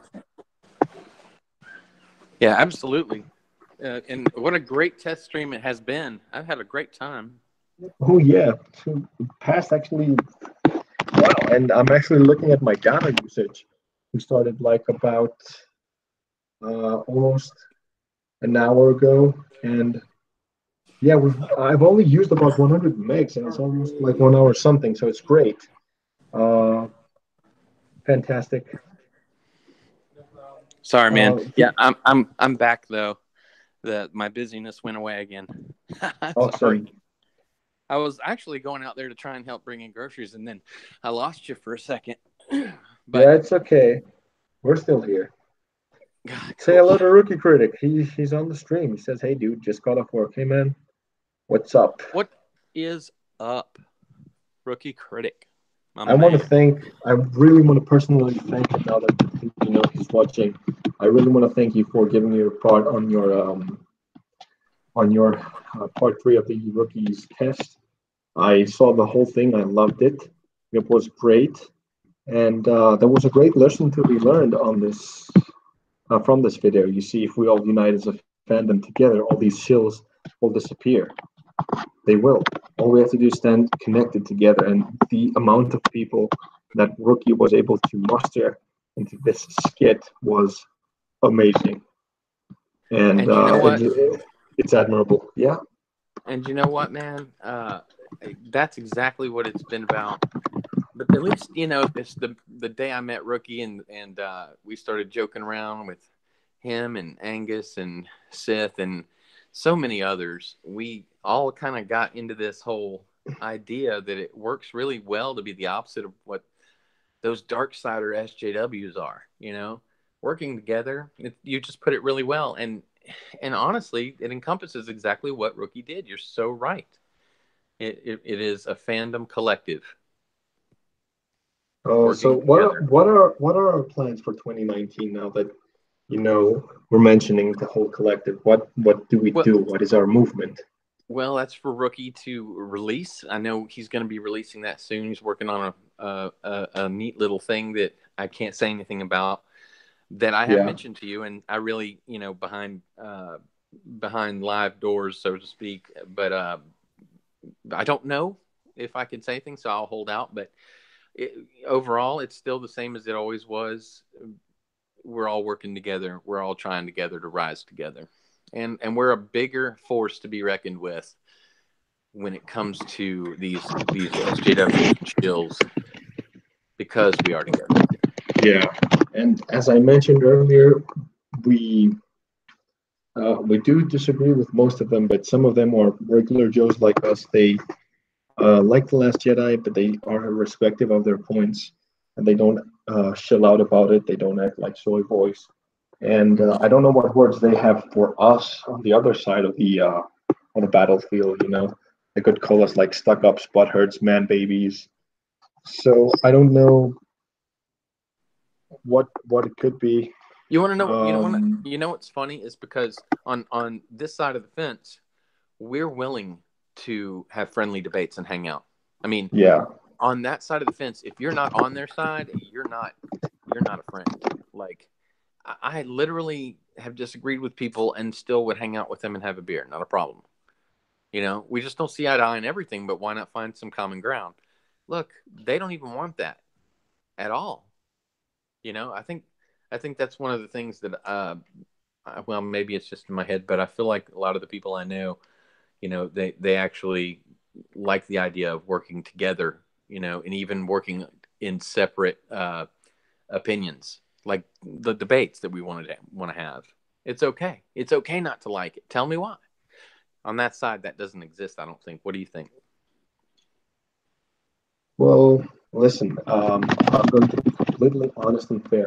There are a lot of shills out there, and there are a lot of man babies on our side of the fence because, like I said earlier, everyone can get triggered, and uh, there are a lot of well-spoken guys that defend the Last Jedi and have very good arguments. There are a lot of trolls on their side. There are a lot of butthurt guys on their side, and there are a lot of soy boys and chills. And on our side, we do have the equivalent, like man babies or whatever they call us. And the whole spectrum is a reverse like mirror. You see, we have a lot of cool-headed guys on our side. We have a lot of hotheads that get triggered, when they hear Brian Young or Adam Lance Garcia. And I'm going to be very honest. I'm trying to regulate my triggerness, because I do get triggered by these guys sometimes when I see Brian Young. I'm like, oh my God, Swank Motron, what did you do now? And he just breathes. And I'm like, oh my God, triggered. Why did he breathe? And I'm trying not to be like that. I want to be more like, Mahler, how he handles situations and how he basically uses arguments. And despite people disagreeing with him, he keeps his cool. And that's what I'm going to aspire to be like in my debates. Yeah, So, that's not always easy. In fact, that's rarely easy to keep your cool. When something really hits you in that one spot, man, that's tough. Got to take a deep breath. But you're right, Mahler's so calm and collected about it. He just rolls out of his mouth everything. yeah. Hey, That's awesome. you think we should get the rookie critic on stream so that we can discuss some of the things that he's pointing out some very interesting things here. This guy at chat that retweeted me and he was basically giving me shit about Adam Lance Garcia is supposed to be having a debate with Black Angus in Oh, January. So I want to see if he can come on because he's rookie's very resourceful and I always enjoy chatting with him and yeah, it bring would him be on. great. Yeah, rookie'd be great. Hold on. Rookie, I'm talking about now. Do you want to join now? Just let us know. Like even for like 10 minutes, it's great for us. Let us know. We'll be waiting. So, yeah, as I was saying, two sides, same coin. It's like a very polarized version of, like civil war, where both sides think that they're right. But I do know that I'm on the right page. I do feel that I'm on I'm on The the right right side of side. history. Yeah, exactly. That was the word I was looking for. Yeah. And we're going to be getting, um, hold on, let me see. Okay, let me add the rookie critic real quick. Yeah, just so There we all of you go. guys out there listening know, this was originally just to be a test stream because we're having a larger stream coming up, and we will put the announcement on Twitter very soon. It's going to be January 2nd, but just hang in there. I'll start putting ads up tomorrow for it. And there's Rookie. And then we have the rookie. Hey, what's up, guys? What's up? I just got off work and I smell like Subway. I can smell you from here. It smells delicious. Oh Yeah. man, I'm envious. Actually, I want me a sandwich right now. I'll teleport it to you. Subway should make a Yeah. cologne. Anyway, you were saying about Ada Chat. I don't know if you caught my stream in its first few minutes, but basically I was telling Flip and the rest of the guys that I made this tweet talking about Rey and Anakin Skywalker and comparing the two, and I got a lot of feedback from it, negative and positive. And suddenly, Adam Lance Garcia, which is like Latino Brian Young, he just pops onto my stream, onto my tweet, and he's basically giving me a lecture on why Anakin and Luke are Mary Sue's, and he is misquoting Yoda, thinking that just because he can quote Empire Strikes Back that he's right. And basically after that, another user by Ada Chat, he just retweets me and he calls me butthurt and stuff like that. He's basically a fanboy of Adam Lance Garcia and saying, I don't know Adam, but I know stupid. And when I see it and stuff. So I said, so if I'm stupid, that means it takes one to know one, and I still don't have a response from him. So what do you know about this matter? I don't know too much about him. All I know is that Angus pointed him out a while ago and was pretty like, dude, this dude's stupid. He's lame. Until he's talking about, he seems like a shill. And I checked out a couple of his videos, and I don't know. He seems exactly like the opposite of someone who doesn't like The Last Jedi. You know what I mean? Like we voice our concerns about it and about the film, but they tend to just voice problems about other people voicing the problems. Is how I kind of see it. They, we'll talk about, we'll respond to the movie, and they'll respond to us and try to insult us rather than actually have points about the films. And I don't know, just from what I could tell. So at one point, Angus and I, or he was responding to a tweet that he did, and I responded on that too. And then he responded and said that he'd be willing to have a debate at some point. And we're like, okay, cool, sweet. And you're actually willing to. That's a good first step. Somebody that wants to actually have a conversation. So I give him that. So funny. We were just talking about debating earlier and how it'd be cool to have that. So you said it's in January? Yeah, sometime in January, probably on Angus's channel, since he initiated the debate conversation. Awesome. Mm-hmm. I really want to see what he has to say to Angus because, I'm really not that well spoken. I'm still in my first steps, as I was saying earlier, but I really want to be able to counter these arguments that these people have. And the more I talk to them, the more I build on it, but I still think that I'm not that ready. You could say that I'm a rookie. Yeah, we're all rookies, man. Clever. We're all rookies, but so what we plan on doing is like I'll kind of be on it as a sort of moderator because I'm more neutral to debates in a way. Like I love to debate and I'm very open-minded in that debate. And Angus is more intense with his views. I suppose he's like he'll very much back it up, and so I'll be there to make sure that they don't just start insulting each other. Like if you're stupid, no, I want them both to shut up if they start throwing insults. Keep it on the debate topic and keep on points, and hopefully we'll have a good discussion out of it. Hopefully, because that guy, he he came to my channel and he said that I sought the Adam and Lance Garcia guy and attacked his channel, and he called it harassment. I harassed him. I attacked and harassed.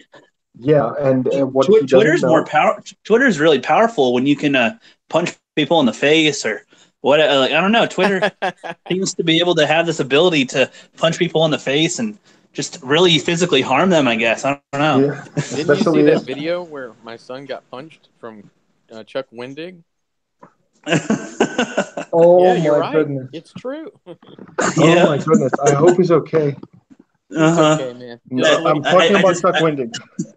I just laugh when people say they're harassed and all these things. I'm like, you don't even know. You don't even know. Whenever I see a clip of like real harassment in like another country, this isn't even harassment. It's literally just words flying in the air and people going, I don't like the words. Yeah. So go ahead. Sorry. No. I wanted you to finish. And I'm done. Go ahead. Oh, okay. Thing is that he tweeted, and I do have some of his tweets, and he says, I've been in actual debates, and what you had with Adam Lance Garcia was not a debate. He says things like, I'm not an attack dog, and I know stupid when I see it. So I said, yeah, so if you know stupid when you see it, it means it takes one to know one, right? So well, usually people who say you're stupid, I mean, that's if you're trying to say that you're talking about debating and you're calling somebody stupid, you're not really having a debate either. So yeah, I mean, he's like I mentioned Ethan Van Sciver again, and he's like, oh, what a crook, and he's this, and he had a whole paragraph about saying how stupid he is, and he said, oh, you're a fan of his, and you don't know what a crook he is. And all I had to say is that, hey, if Adam Lance Garcia blocked me just by telling his name, and we do all know that Ethan Van Sciver has been affiliated and associated with these guys in the past. So what does Ethan have on them that they are so worried about that, regular Joe like me, just mentioning his name gets blocked by such a big Twitter mark, Yeah, that's a good point. Well, and you look at it like this, too. I mean, people think that just simply following Ethan Van Sciver means you're bad or how can you do this? He's a bad person. But people still seem to like James Gunn, even though he did stupid shit. But, even if there's proof that somebody did stupid shit, you can still follow them. and not be an asshole. You still like certain aspects of their work. Yeah, that's a good point about James Gunn. Yeah, James Gunn. I didn't. You know what? It's easy to take things out of context, and what Ethan Van Sciver said was so true. Is that what these kind of people, these shills, SJWs, call them what you want, is that they will take whatever you say. For example, if you say hi to me and I'm an SJW, I will try to take that wildly out of context and in the most offensive way possible and imply it. And when an SJW implies something, it automatically becomes true in their world. So you might have not said anything, and to them, you just harassed them. But then the moment that you try and turn that around, like you're like, hey, why are you, insulting me and this, that, and the other? They become like the school teacher and try and make you learn that you don't know what you're talking about. Yeah, yeah, and that's exactly what this ADAT chat guy was going on about. He was like, he had so many things to say, and was like basically all over me, and was like, "Ah, your butt hurt, you're this, you're that." And he said, you should know the psychology of when people call names. I call them a snowflake, and he says I'm conservative. Conservative, and I said, you don't seem conservative to me. You seem to be acting like a snowflake. And he says, do you know what the psychology of people that call people names is? You should read that. And I said, oh, really? Like your psychology when you called me butthurt and in denial? And he said, but that's what you really are. And I said, then you are really a snowflake, and you should get out of here because you're going to melt around me. Oh my God. See, with me personally, I can never find myself being in that type of situation because I don't know. I can't engage in that type of conversation where it doesn't seem like it will go anywhere. It seems like, I mean, I'm hoping that over the chat he'll actually, have some points and stuff if he's going to make any, because it sounds like he said, you feel like this. How can he tell us how we feel? Especially, does he think that everybody who doesn't like the film thinks the exact same way? It seems like a generalization of it. I mean, yeah, sure, some people are a little more blunt with how they don't like the film, but, people like, you could ask any of us who want us to explain for a while. If they want to sit down, we could tell them why we don't like it and have a conversation. But I mean, I see where you're on going, Twitter, Rookie. You can only say 300 characters. I mean, what? You can only try and learn someone, so far. Like they're either going to want to listen to you. I mean, what is your expectation that they're going to say, "Oh, well, you're right"? They're never. It's in their programming right. to go. Well, it's really like if they're using Twitter and people on Twitter to judge how they think about something, it's fucking Twitter. The minimalist of thought goes into Twitter. Like a video is a little different. You can have more elaborations on stuff, and if they're critiquing a video, that's a little different. But it seems like he's mostly pointing out things on Twitter. Is that right? Or things with you on Twitter? Yeah. Well, basically, he. I don't know. In his words, you can see that he's entitled, and what he says, he pushes onto me that what he says, it's so right, and what he says is true, and I cannot deny the fact. So I told him at one point I got annoyed, and I said, "Okay, are you done with all of this?" And he said, "Done with what?" And I said, "Wow, are you done with all of this? But what you have to do so." They don't know. It's like in their programming. So when you ask them to be human for a second, they just get this whole memory dump. What do you mean a human? What's a human? Yeah. It's funny it's funny you bring that up because in one of his videos I watched at least 3 of his 5-minute videos, I think. And I think 1 or 2 of them, he says, if these people hate The Last Jedi so much, why do they keep talking about it? Why don't they just move on with their lives and get over it? And then I'm looking at other titles of his videos and looking at a bunch of them, and I'm like, your whole channel is Star Wars. You're talking about them moving on. All you do is talk about Star Wars and complain about other people talking about Star Wars, and you're telling them to move on. I don't get how he's like, but I'm more rational, I'm more logical. And it's no, you're doing the same thing. You're just talking more positively about the film than the other side, but you're not any better. You're not more adult. You're not more grown up. You're being just as immature, if not more. If he's not willing to listen and he's not willing to learn, and it doesn't sound like he is, well, I can't wait. Right, well, it seems like a troll. Just this guy said something bad, and let me go try to scold him. Oh, That's what it sounds actually, like. he did. Actually, he did. So I actually told him something. Um, I actually called him, it takes one to know one. And I just did a spelling or grammar error. I'm not sure. I really have to show you guys these tweets. So what he does, You said you're having a MCC, stream soon. You said you're gonna have a stream soon. You should pull those up for that stream or something if you want. I will. But I don't have a problem, saying these things again. It's the most recent thing in my Twitter feed so far. So basically, what I did, I shut his argument down, and because I had a grammar or spelling error, he called that out. So he says, "Oh, stop making your cat type." And it wasn't a horrible spelling error, it was just an error. So it goes and he just basically he's like, okay, your grammar's bad. So if I know anything from the internet and on Twitter is that when I don't have any arguments, trolling 101, then I go for your grammar and your spelling. See, I can never do that. I can never go for the grammar over the internet because you just sometimes you type things and your thumb hits different things and you're just quickly Exactly. Well, trying like to how get your many thoughts times? down. So you see it in your head as you did it right, and then as you're done and you read it again, that K was an L on accident, or that P was an A O was and an in the wrong S. spot, or you missed one. So Well, what I can about never this? criticize that. When you are texting someone and you say, uh, "See you later," but you write the letter C and then U and then L8R. It's not bad grammar. I fucking did it on purpose. And you know that anyone who complains about your grammar is doing that shit too. It's like, it's Yeah. hypocrisy. It's like it's not like it's not like this is an essay or like the official transcript of a conversation argument. This is fucking Twitter and internet. This is internet Oh no, language. Internet language is meant to be he's shorter, doing quicker. he's doing this Yeah, for a grade. Yeah. He wants to be yeah. grade Well, A. C minus. There you go.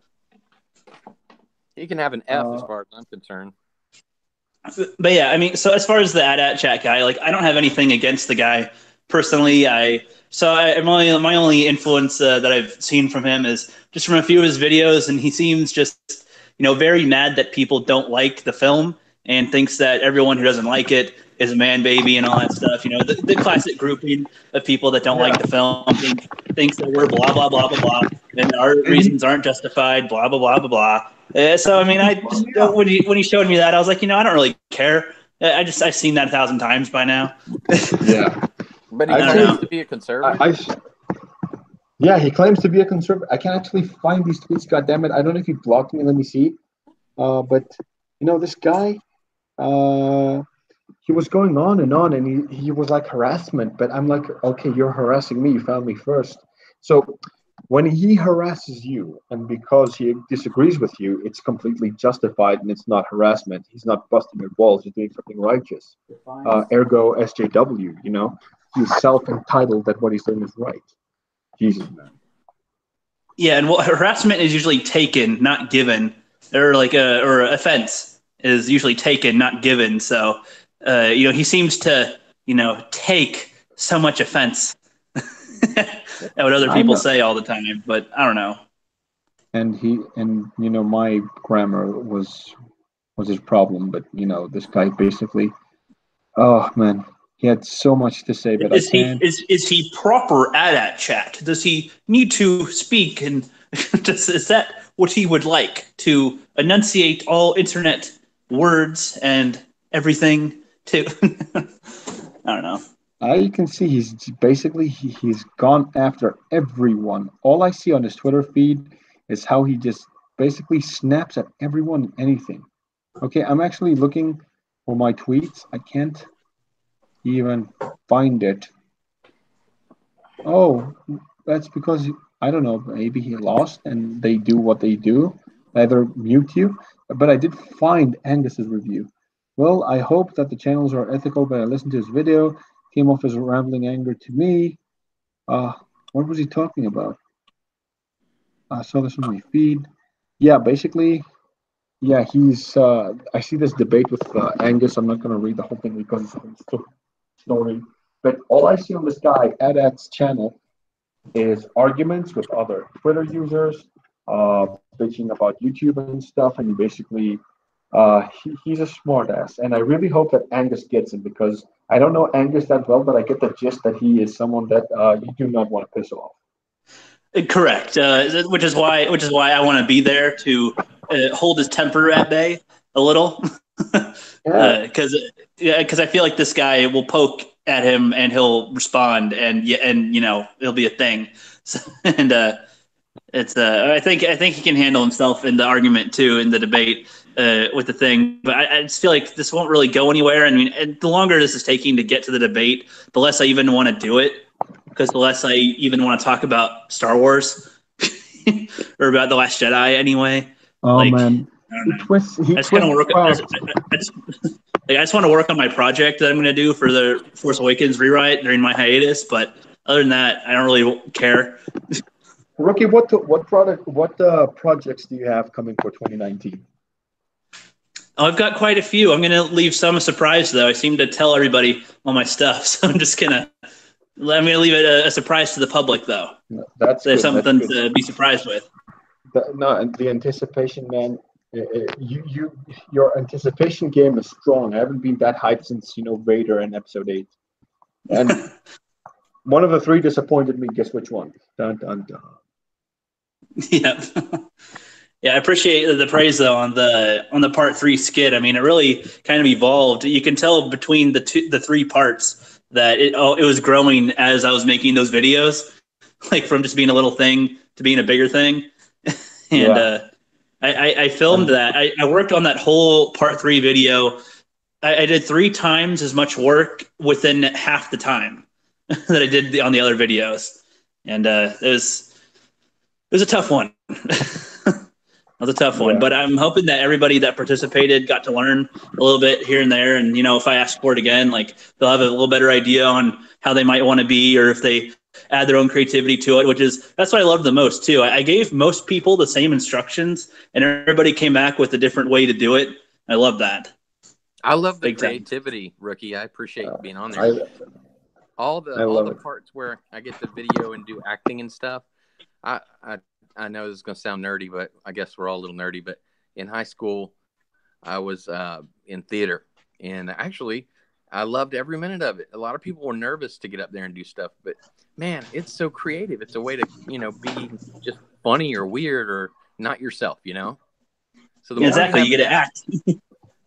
Well, I don't know that I'm good, but I at least try. And it's fun. I want to try as fun. well. Yeah, well, and the thing is, too, you'll get better just by the fact of trying. The fact that you do makes you better. I mean, I don't know what better example to use than my channel, because you can look at the very first video I tried to make, trying to write a screenplay, and look at my part 3 now and see the gigantic difference in talent, knowledge, all that. I also believe that sorry, go ahead, Flip. Oh, no, go ahead. I'm done. Go ahead.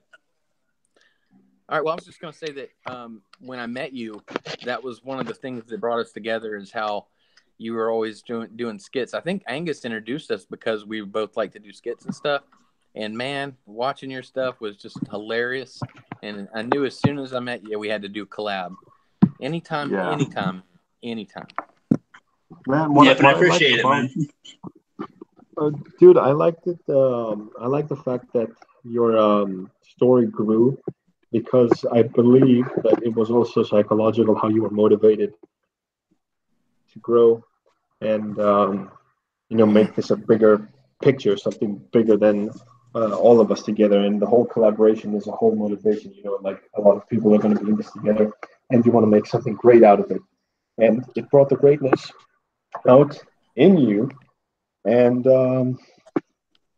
it became what it became. I loved it. I really did. I actually watched it 3 times. I actually did. Oh, wow. That's great. I love that. Because I'm like, that is awesome. I'm like, this is a trilogy from a rookie, essentially, pun intended. And his story made more sense than The Last Jedi. I don't know how that happened. You had the whole introduction. Yeah, you had the whole introduction as the main character. You failed in the second movie, and in the third movie, you just gave these SJW shill representations taste of their own medicine through all of the power from us as supporting characters. And it was because of you that this happened. And you had a great narrative to the story. It wasn't just, a collaboration of all of these YouTubers. It wasn't, an advertisement that, hey, Ethan Van Sciver was on my skit, subscribe. I know Ethan, or Jesse Milestone, or Star Wars for Life, or President Bunas. No, all of this was a homophonous voice that you use so well into your final act, if you will, where you take all of our energy. Climax. It is the best climactic scene I've ever seen in one of these skits, and it makes sense. And the storytelling point, which is what my videos are basically, are the whole Last Jedi literature failure, you actually scored all of the points correctly from the first movie all the way to the third, and you didn't even have to see my videos. I haven't even put them all out yet, Yeah, I mean, what was crazy about that too is that I didn't intend on it being as cohesive as it was. Like, the negative reviewers, for example, they're just things for me to fight, like just guys for me to fight throughout my skits. And then when it came to this one, I just thought, why not make them something? And then having them be NPCs, I thought was kind of funny, like soldiers of the NPCs. And then, yeah, by the end, it became us all against them, and just formed into a great story. Really, I mean, I didn't plan it like that from the start. So it's kind of like going from video to video, and I'm glad that it turned out so well, because I didn't think it would be that even well received. I thought people would be like, "Man, it's too long. Let's just get to the cameo part." Did you feel that during it at all? Like, let's just get to the part where we see all the cool people. No. No. I actually thought every time I saw it, I never watched this just because I was featured in it, or to see who other collaborated in this. I watched myself be a part of the story. I was, a story element that in the end it was all about you. And I was glad that I could help, make your story better because you chose me to. And Flipped Out, I believe that he also feels that way. And everyone in their own respects saw it that way that I'm describing. I hope that I speak for the majority of the people that were involved and saw it, I liked. Yeah, I hope so. I mean, yeah, go ahead, Flip. I was gonna say I liked that. I liked that you had different facets of yourself as other entities, like twins. So you had this one guy who was, like the business. It's no problem, bro. Don't even worry about it. And you had the business side of you, and it's interesting psychologically. It's like you separated those parts of yourself out and fleshed them out, manifest. Yeah, it was really cool. That was the neatest part for me, and I was dying to see how you wrapped all that up. Yeah, in addition to what Prodigal said. Yeah, well, what's funny is, so I think during my hiatus, I might splice together all my other skits that I've done with them and try to make it into a kind of like a movie, I guess, like before the trilogy, so you can kind of see where the characters started from and how they got to where they were, I suppose. Because they're in other skits too, like other videos, but like in other movie reviews and whatnot. So they weren't all in the same one. And over time, my ideas seem to always grow as I go. So the way that I have them is just kind of perfect for them to be molded, because I don't have any overarching plans ever. I just kind of try to think a little bit ahead. I try to think ahead, but then I just end up going, screw it, I'll just do something for now and change it later if I need to. I'll leave it open if I can. And yeah, I mean, with everybody coming in, the skits were always about me. Usually, they're always about me and myself. And at the beginning of my season 2, I'll call it, from a few months ago, it starts with me in my business side, just going, "Oh, are we going to start the channel again? Yeah, I guess so. Well, who do we have with us? Nobody." And then at the end of it, part 3, got like 50 people. Like, literally, it's pretty. That's what I like about it. Yeah, that's cool. Yeah, go ahead. That's cool. Yeah, so it's just like from like going from, because when I started, you see me kind of depressed. I'm like, well, who do we have? Me. That's it. And that's it. And they're like, and my other guy's like, well, maybe we'll find a friend or two that can do it. Yeah, I got one best friend that could maybe hold the camera, but he doesn't want to be in front of the screen, so maybe he'll help on a video, but he didn't. And then just by the end of it, by part 3, 50 freaking people lending the energy to defeat the bad guys. Just I don't know. That to me is just the best. The best way Hey, to end Rookie. a season. Yeah. Could you see Go ahead. 5 years from now, or even 10 years from now, like having a full blown production and all these YouTubers and you making this into something even more serious that people actually go pay to see? I think I know I'm overthinking it, but all right, even just say 2 years from now, could you see how much better your next episodes will be? That's where I see it going. I see it really expanding, and each year the bigger the channel gets, and the more income it generates, and the more creativity you start to push out. I just see it. I see the comedy and I see the action. I see it growing. Your effects will be even tighter, and the sound will be even bigger, and then the video will be even sharper. And you see that happening? Yeah, I mean, I hope that I'll be working in film in some type of way, shape, or form. But what's funny too is that I only started this because I would keep on writing because my main strength is writing, and I would just keep on writing, but I would never finish an actual story, like a full movie length script. And I was like, I thought I could just write, and then maybe I'll sell a script and get to work my way into being in the film industry. But I couldn't see that really being my future, doing it that way. So I'm like, let me just pick up a darn camera and start recording my stuff. And that trying to write a screenplay was my first attempt at making a video. It was kind of funny that I made a video about my writing, which was done kind of poorly. But again, it was my first attempt, and then since then, like I've learned, you can tell from there to now how much I've learned about angles, lighting, acting, sound, just basic editing, tricks with editing. Like it just keeps on evolving. Even after that whole thing I shot, I know a few different ways to do a few different things next time.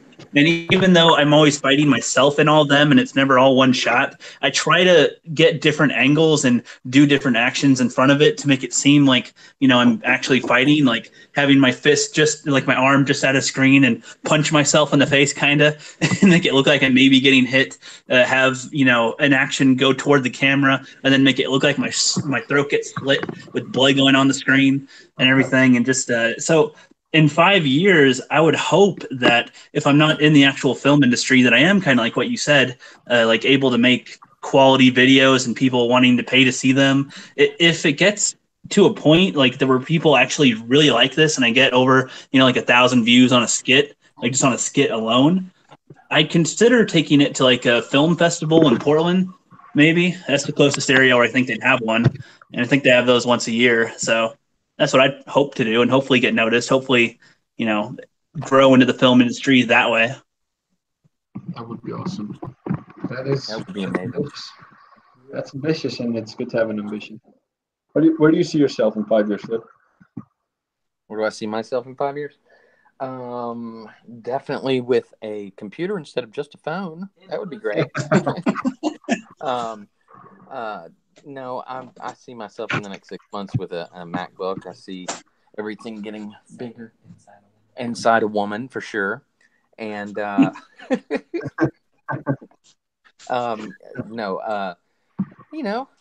I just want to improve, just like you guys want to get bigger and better and funnier and see where it goes. One of the biggest things that I see happening over the next course of the 5 years is watching our group. It's like going to high school or even college. We're going through our freshman year. We're gonna move all the way up and become seniors, and we're gonna have a big cigar and a big whiskey and laugh at all of this. Yeah. And then take off. That's what I'm hoping to see. Awesome. What about you, Prod?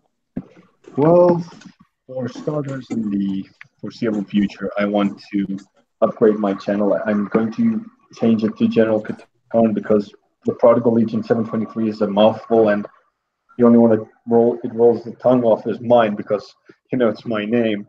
I want to be a little more serious in my content. I have a lot of topics that I've been accumulating over the past few years, and I wanted to focus onto a more serious content. I want to make my channel art, my banner, make some better effects on my videos, and hopefully get these flipping copyright things off my ass. Because I'm kind of discouraged. I got a second copyright claim on the footage now. It's not from Fox only. I also got some from. I got a second one, and I also disputed that the same way I did the first one. Now I don't know how I'm going to come off. What do you guys think? Disputes are always kind of tough. Like in my video, and even in that skit, I got a couple. I got at least one copyright strike, and that's or a copyright claim because I used the music, and even if it's 10 seconds or 15 seconds, they really like to count on that sometimes, and sometimes they'll let it go with 10 seconds, but if it's 20, they'll get you. So with footage too, I mean, I used 7 seconds of a Justice League trailer in one of my really early videos, and they had a claim on that, thinking I was doing the footage. And I don't really know what advice to give. It's just YouTube is very inconsistent with how they claim your stuff, and sometimes somebody will physically see a video up and then make that claim themselves. And even if they're part of the company or not, it's hard to always dispute it. So I don't know. I don't know. Flip, you said that you also had a similar problem, but you finally resolved it? I did. I got one. Well, I got two now that I think about it, because it just reminded me. I got one for using a Seven Dust track on that one where I beat the shit out of my family. And then I got one for Good Writing is Science Bitch, the one where I, Breaking Bad.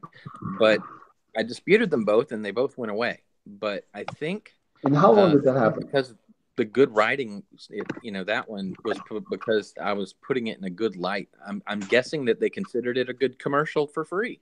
Maybe that's why they let me get away with it. But man, I didn't have anything but straight product. Like when I'm saying straight product, I mean, I didn't cut it with my music. I didn't cut it with anybody else's music or sound effects. It was just straight 20, 30 seconds of video from their thing. And I thought, well, that's for sure what Sony was mad about. So, but I said, screw it. I'll dispute it and say it's a fair use act, blah, blah, blah. And they came back with, you're right, no problem. Never, ever blacked me out, not once. Awesome. Wow. They said no problem. Wow, that's rare. Well, I mean, they didn't say no problem. I mean, they came back and said, due to the looking at this a second time, blah, blah, they have considered it. But you know what I'm saying.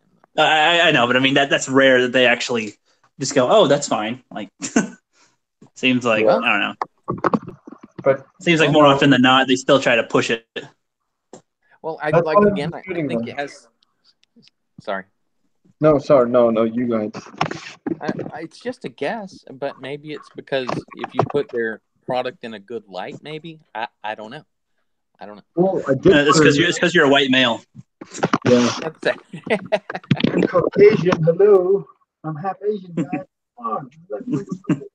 Kathleen, please. Yeah.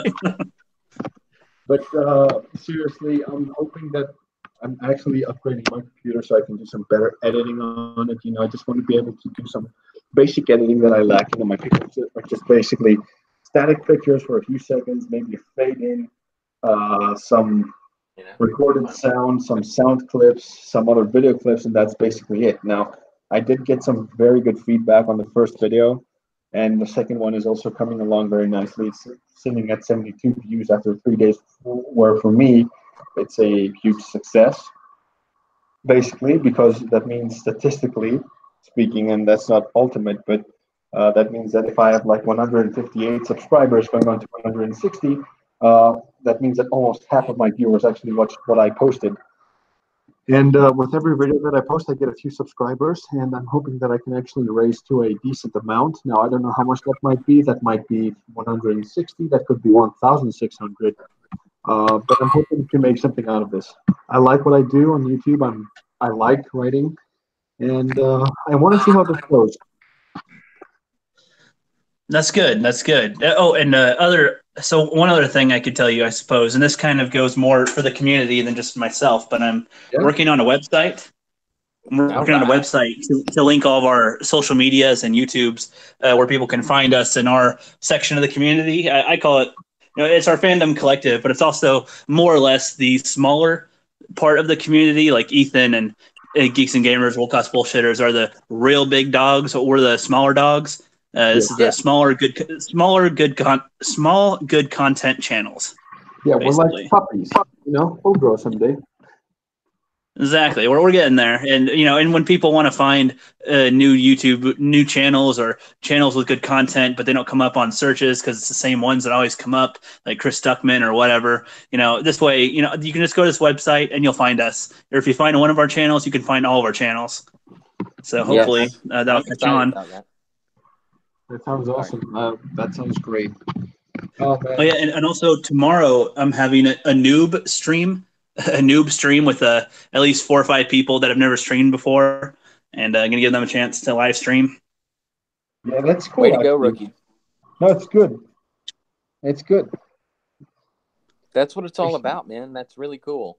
You had mentioned that before, and I didn't know exactly what you meant, but now that you say it, that's pretty cool. Very cool of you. Well, actually, for you guys that never would have streamed, Rookie, you actually featured me on my first stream was with you guys. Yep, you covered for Proper Jeremy until he got there. Yeah. I remember that. I was kind of intimidated, at first, and I was surrounded by my family, and I wanted to talk, Star Wars and stuff, and I saw my mother watching TV, and I said, I have to keep it down and also talk to these guys. Now, do I do this? And I was kind of nervous. Yeah. I gotcha. I see. Talking around family members is kind of weird, I'll admit. But I don't know. The more you do it, the less you kind of care. You're aware of how loud you are. You're aware of how loud anything else is, and it just becomes easy after a while. Yeah. The more you talk, the less shy you get. Hey, Prodigal, my first time was with Rookie and Angus, and I was in a car taking my kids Halloween trick or treating. Talk about being around family. What a moment! Oh yeah, that was the Halloween stream. Yeah, that was your first time on, I think. Yeah. Yep, and my mom was there, and all these kids in my car. It was crazy. It was fun though. Broke my cherry. Yeah, awesome. It works. Yeah. So tomorrow I'm gonna hopefully have Riot Kitty, Open-Minded Movie Man. Which technically he's been on Angus's stream once. He beat me to it by like a week, but he's still pretty new, and I didn't get a chance to have him out yet. Have him discovered. Uncle Ethan, not EVS, a smaller channel called Uncle Ethan. Anomaly Inc.'s friend is going to come on, and he followed me. Yeah, Uncle Ethan 99. Yeah. He's awesome. And I'm trying to get Drawing for the Fun of It on, but he hasn't responded on his Discord yet or Twitter, so I'll have to see if he can. I mean, I hope to get him on, but if he can't, I'm trying to find another backup or two. I wanted Proper Anna on, but she's busy. I might get Caitlin Alba on. She's been on the Jeremy Council stream once, but I think she's going to start her YouTube channel soon. So I think this would be a good time to get her on. Maybe I could get her a few more subscribers before she starts, or any tips if she wanted to live stream or do anything. So, I mean, that's what it's going to be. I mean, we're, just getting to know some of the newer YouTubers and newer channels if they start. So make them grow. Yeah. Bringing them into the fold. Yeah, exactly. Working them up. Sorry. Yeah. No, it actually works. Well, guys, it's actually getting kind of late, and I want to do some editing and writing and stuff, and I saw that my folks went home. Went to sleep. And look, this time, 10 p.m. my time, now it's about almost 1. It's been a good almost 3 hours, actually. It's great. It's fantastic. This is the whole feel of my streams in the future. I'm going to be hosting a lot of these. Hopefully, I'm going to be having Flipped Out as my co-host. Rookie, I'm going to have you for the majority because I really enjoy your company. You're very moderated, very well spoken, and I really need someone like you on my streams.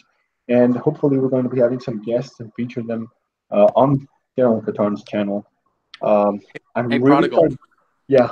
Go ahead and tell them what's happening on your stream on January 2nd. Should I tell them? Do I have all clear? Huh? Do I have all clear? Yeah, you have the all clear, definitely. This all is right. First stream, buddy. Let's make it worth it. Well, okay. So I'm going to be hosting with Flipped Out as my co-host, and it's actually technically his baby because he did the whole research and development for this. We're going to be having Hey Viv on on my channel, my like first official stream, and I think that's going to be pretty cool. I'm so super excited, and the reason why this test stream is actually why it exists is I wanted to see if I can actually host a stream, and that's why I'm so happy that it worked out. I wanted to do like a 30-minute test stream, and it turned out to be a 3-hour one, which means that um, it's not boring even between 2 or 3 people. There's a lot to be That's how said. that's how every stream will go. By the way, you'll go, let's do this for 2 hours. 3 hours later, shit. Yeah. Yeah, so I'm also hoping in the future to be able to get my own space because it's different. I'm actually currently living with my parents right now, so sometimes you think to yourself, should I keep it down? Are they sleeping? What am I doing? I don't want to wake them up or something. And also, I don't want to get embarrassed in front of my friends or something like that. You just have all of things in your Yeah, mind. they'll hear you do something. You're like, what's he talking about now? What's he doing? He's trying to use the force on the lightsaber. Oh, okay. Yeah. Yeah, so that's the thing. No, my friends have been very tolerant. They're not like they don't hate what I do, but they think it's like a complete waste of time. But I said, hey, I'm in Africa. What do you expect me to do? So yeah, they just Right. said, at first they were like, this is crap, and like you said, it kind of grows on them. When they hear me, they started listening to me now. So my mother's like, what's he doing? And my dad's like, oh, he's talking to his friends again. So right, okay. So they just dismissed it, and it carries on. But still, nevertheless, it still helps if you have your own space. Well, and hey, and if anything, you could take from it like this: your writing skills improve by doing this. Your researching skills improve. Your video editing skills improve. Your communication and talking skills improve. So, as much as people might want to see it as a waste of time, it's really a great way to enhance your skills. Oh, but my mom actually came across one of my scripts, and I was writing a spoiler alert for part three. You guys get to know it. It's a little, sneak peek. I was writing about the Count of Monte Cristo and how he works as a hero protagonist, and how his mentor and student relationship works with that old priest. Have you guys seen the Count of Monte Cristo? Oh yeah, I love that one. Oh, it's one of my favorite movies, and basically, I'm using that as an example. And so, basically, the way I just made a summary of the whole movie, my mom she sat down and she said that, your writing. I've always said this to you. Your writing is very good and it's very compelling. And she said, "What is this for?" And I said, "I'm making a video on YouTube." So I made her listen to part one, and she says, "The microphones are a little shitty, but I like the way that you narrate some things." Moms are so honest. Yeah, but the thing is, I'm gonna be upgrading a lot of my gear. Like my laptop right now, I'm gonna give this back to my sister because it's purple, and people could misjudge me for it.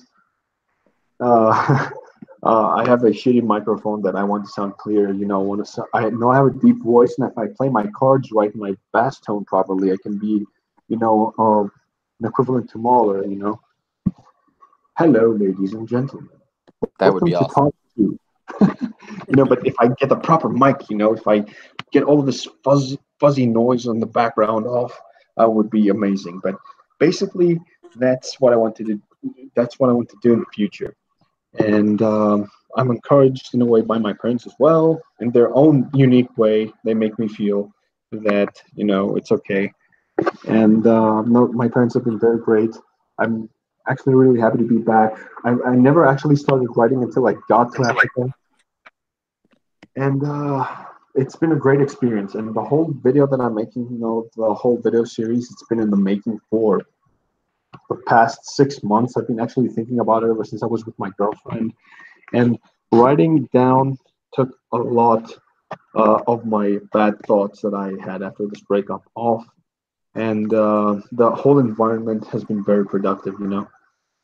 It's been a journey. Yeah. And if it wasn't for you guys, I'm telling you, I wouldn't have gotten so invested into this because you're going to have the best content in the world. But if you have no one to show it to, it's just a waste. That's right. And what a good journey it's been. And so I'm looking forward to doing this with you, man. And I have to thank Rookie for being one of my masters and my apprenticeship to the Force and the streaming. And I'm looking forward to everything. And don't Yeah. forget, I got a question for you. On Tuesday, are you going to be going by Prodigal Legion, or will people need to look for a new channel name? If you're going to start the whole marketing thing, what I'm going to do is I'm going to change my name so it can be easier. Because now, if we're going to be having a conversation with Hey Viv or any other channel for that matter, I can't come across as like some Discord user, like Pussy Destroyer 69, So what I want is I want to have a very consistent name like you guys, the Rookie Critic, Flipped Out, General Katarn, something that rolls off the tongue, something I know that Katarn guy, he's cool, he sucks, something you can type in the chat. Like sometimes people have names where I'm like, it's going to take me a half hour to write their name to respond to them in the chat. Yeah, I mean, like it's like, hey Katarn, what's up, Or just one that rolls off the tongue at least. Yeah, that's what I'm actually going for, and I'm gonna make a whole video because I want this video that I'm making now is going to be like a send-off tribute to the Prodigal Legion 723 because I'm a Lucas fanboy, and what Lucas has taught me is that you can put symbolism into your names or work or characters or some little thing. Even a letter can mean something important if you look into it, and every last letter to this name that I carry now has its own meaning, if you will. And I'm going to be explaining that on the video. I'm going to be explaining the purpose of my channel, where it's headed, and I'm going to do this properly. Henceforth, you shall be known as General Katarn. Nice. So that's the new name, General Katarn. Yeah, that's it. I decided it. I was pondering over it. I was like, Legion. But I'm like, I'm going to leave the whole Legion stuff. I'm going to be playing two personas, like one clone, one where I'm going to be altering my voice in some videos, and the other one I'm going to be talking as, General Katarn normally. Kind of like a Captain Rex, Anakin Skywalker dynamic, but with my own twist. I'm pretty sure that people would like that. And pretty much it plays the middle. That's what I want to do. Like Star Wars Theory, he doesn't express his true views on The Last Jedi. He doesn't say he likes it. He doesn't say he hates it. He plays the middle, and that's what I want to do. It's a good idea. Yeah, but you guys know what I think of The Last Jedi. It's total shit, and people can dig this stream up in the future and say, "Aha, you're exposed." I'll be like, "I'm not exposed. It's there so you can find it. So you didn't do anything. You just wasted 3 hours to see me say, I hate The Last Jedi." Well, but that's it. Well, cool. So, are you changing your name like today or tomorrow, I guess? You know what? I'm actually going to be changing it today.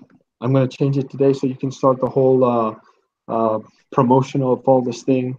And in the future, the channel art will come. But so far, the name is the most important thing. People need to know the name. That's cool. One last question. When you do change your name, like anybody, I don't know, maybe Rookie knows, or maybe Prodigal, General Katarn. When you do change your name, it's been so long. Do you change your email on Gmail? Is that where it starts? I actually have it. I have the whole window open up. What you basically go is you go to YouTube, and there's this About Me on Google. On settings, I really don't remember the steps. I'll walk you guys through it next time if you need help. But basically, I do have the window open here where it says changing your name. I will change it in all Google products. So, for example, I won't be going by the name The Prodigal Legion 723 anymore. It's going to be General Katarn. Okay, so it changes it across the board for you. Yeah. Cool. I'm not going to change my name, but it was killing me to find out because I didn't know if it would affect how it would affect anybody or whatever. But it's interesting. No, the Gmail stays the same. Everything else stays the same. But it's like a historic moment for me. I've had this name for 8 years, and now since I'm going to like a real good community. I used to have a Pokemon community. We were kind of tight, but then things fell through really quickly because playing Pokemon and discussing about movies or making YouTube videos is completely different. And I kind of fell out of that community, and it's not that consistent. And to keep up with Pokemon was something that I wasn't up for. and I always intended to be part of the Star Wars community, and I found you guys. And so the whole channel is going to be adapted to that. A long time ago, I had this other cartoon of myself writing this Pokemon thing, and I wanted to change the whole thing, my banner, my channel art, my name, and it's starting now. By the new year, I'm going to be known as General Katarn, effective immediately. So this is the death of Prodigal Legion. Well, I wouldn't say the evolution. You know Okay. what? You need to play taps at the end of it, like. Yeah, I'll be like, I can play Obi-Wan. You were the chosen one, something like that. I say you can make your changing of the channel name into a skit if you wanted, but only if you had that time and effort. Even though it could be like a 1 minute skit, but Well, listen, kind of fun. actually, I could because I actually have a draft. I actually do have in my hands drafted paper, a script, a real quick script at that, and I want to see how it's going to fail. So Nice. basically, I want to explain to you guys what my channel name is on the video and stuff. It really has an not embarrassing. It's kind of cute, but it was cute when I was 19. Now that I look at it, I'm like, but it has its own, reason why it was called that way, and it means a lot to me ever since. And I'm not changing it because of the name. I just want it to be more, marketable. I want my name to be more easier to pronounce. The Prodigal Legion stays with me forever. I mean, the 723rd Legion is basically, like my fandom if I ever got big, like Geeks and Gamers. So you're a fan of mine, you're a Legionnaire, for example, welcome to the 723rd Troop or something like that. Right. So Right. Well, and I think when you change your name, it also gives yourself a new sense of motivation because you're doing it. You do something new and fresh. It all comes together in that way. It's like when I take my breaks, it's so that when I come back, I feel like I can make videos better. And so I feel like you change your name. You're doing it for a different. I don't know. It just feels better. Yeah, that's what I'm Shedding actually. skin. Yeah, it's like evolution. It's not like death. It's like there's no death. There's only the fall. Kind of thing. Yep. But, guys, that's pretty much it. I really enjoyed this, and I want to make this, like if not a weekly thing, like once every 10 days or every second week, we can hang out like this. It's really it's like therapy for me because hanging out with you guys, it's cool. Yeah, it's fun. Definitely. And plus, I mean, I am actually really cool because I can brag about being blocked by a blue mark Twitter shill boy. Woo! Hell yeah! Praise me. Well, it's been an excellent first stream, man. I'm glad we could do this together like this, and thanks for having me. I'm very happy because this whole thing is working out technically, at least. And the whole Wi-Fi mobile data is working. Consumption is still consistent, like 200 megs or less. Actually, 189, which is fantastic. Battery usage is consistent, so if I fully charge both of my phone and laptop, I can go without a power source for hours. That's great. Sweet. So, guys, that's going to be it. I'm going to wrap this up. Thank you so much for being on the stream, and I'll catch you guys both on Twitter. You're my closest bros. So, thank you guys again. Rookie, thanks for joining us even in midstream. It's always good to have you on. And hey Flip, guys, go ahead. I put a video up. I'm trying to get views on. And by the way, at the end, the skit is going to pay off in a different video. I probably should have put to be continued, but FYI. Okay. I'll be checking out both your guys' videos soon anyway. After going into this week, when I have a few days off, I'll be able to catch up on everybody's content. Oh my God. You've been so busy, dude, no one could blame you for that. Good Lord. Good. Yeah. God. And the day before yesterday, my coworker came in. I opened So at like 6 a.m., which I don't usually do. I'm usually a night guy. And I was just going to work till noon. But then somebody said that she had to pick up her kid. And so she just called off. And I was going to stay till 3. Then my other coworker comes in and she's got a huge goose egg on her face. It looks like the size of a golf ball, like by her eyeball. And I'm like, you got to go. And she's like, no, I'll be fine. She stays for an hour. I can't see out of my eye anymore. I told you, go to the freaking doctor. Stayed like all day. That is hilarious. Oh man, guys, this is amazing. So grateful. I just like listening to you guys talk. It's a wonderful. Yeah, see, it's funny. You'll notice too. Whenever you're about to end the stream, you'll still go on for another half an hour. So, whenever you want to truly end it, say it a half an hour before you really want it to end. Yeah, I guess that's gonna go. But I guess it's easier to end with 3 people than you're like with 5 because there's always someone that wants to say something, you know. Yeah, which by the way, which is why I think it'd be better to try to aim for every 2 weeks stream because a lot more people are starting to stream now. I'm kind of proud because ever since I've had people on and stuff, like Drunk 3PO is starting to stream. The Rant keeps on wanting to stream. You're starting to stream. Like there's a lot more like people that haven't streamed before starting to stream. So spacing it out would be pretty good. Awesome. Oh, that feels so great. We're also going to be part of the Rant's like weekly streams. He also invited me, which I'm honored because I like him. I like his voice a lot. Actually, it sounds very honest and out there, and that's something. Yeah, for a guy called the Rant, he doesn't rant. He seems pretty chill. I'm like, dude, why aren't you going this fucking shit? Why don't you do this, you bastard? He sounds like, hey man, just chilling and it's cool. And I'm like, oh no. I love his group activities. Like, okay, everyone make use the word moist to finish a Star Wars quote. Yeah. Those are always fun. Yeah. Anywho, guys, I'll be catching you guys on Twitter. I want to say thank you to, I know some of my friends were caught this stream back in Greece. They were the first to say hello, so I want to say a big goodbye as well now. So there'll be more streams like these. Thank you guys for being on this. This is General Katarn signing out because I have to get back into the battlefield. Those shields won't fight themselves. So, thank you guys for being on this, and stay tuned for January 2nd, where we will be having a very special guest. So, do you guys want to say anything before we go off the air? Just stay tuned in on January 2nd for your stream. Yeah, 1 p.m. Same. Got Hey Viv coming up. So Vivian Fonseca. Been a while since we've seen her on a big stream, so it's nice that she's going to come on down to the battlefield with us. Yeah. Hell yeah.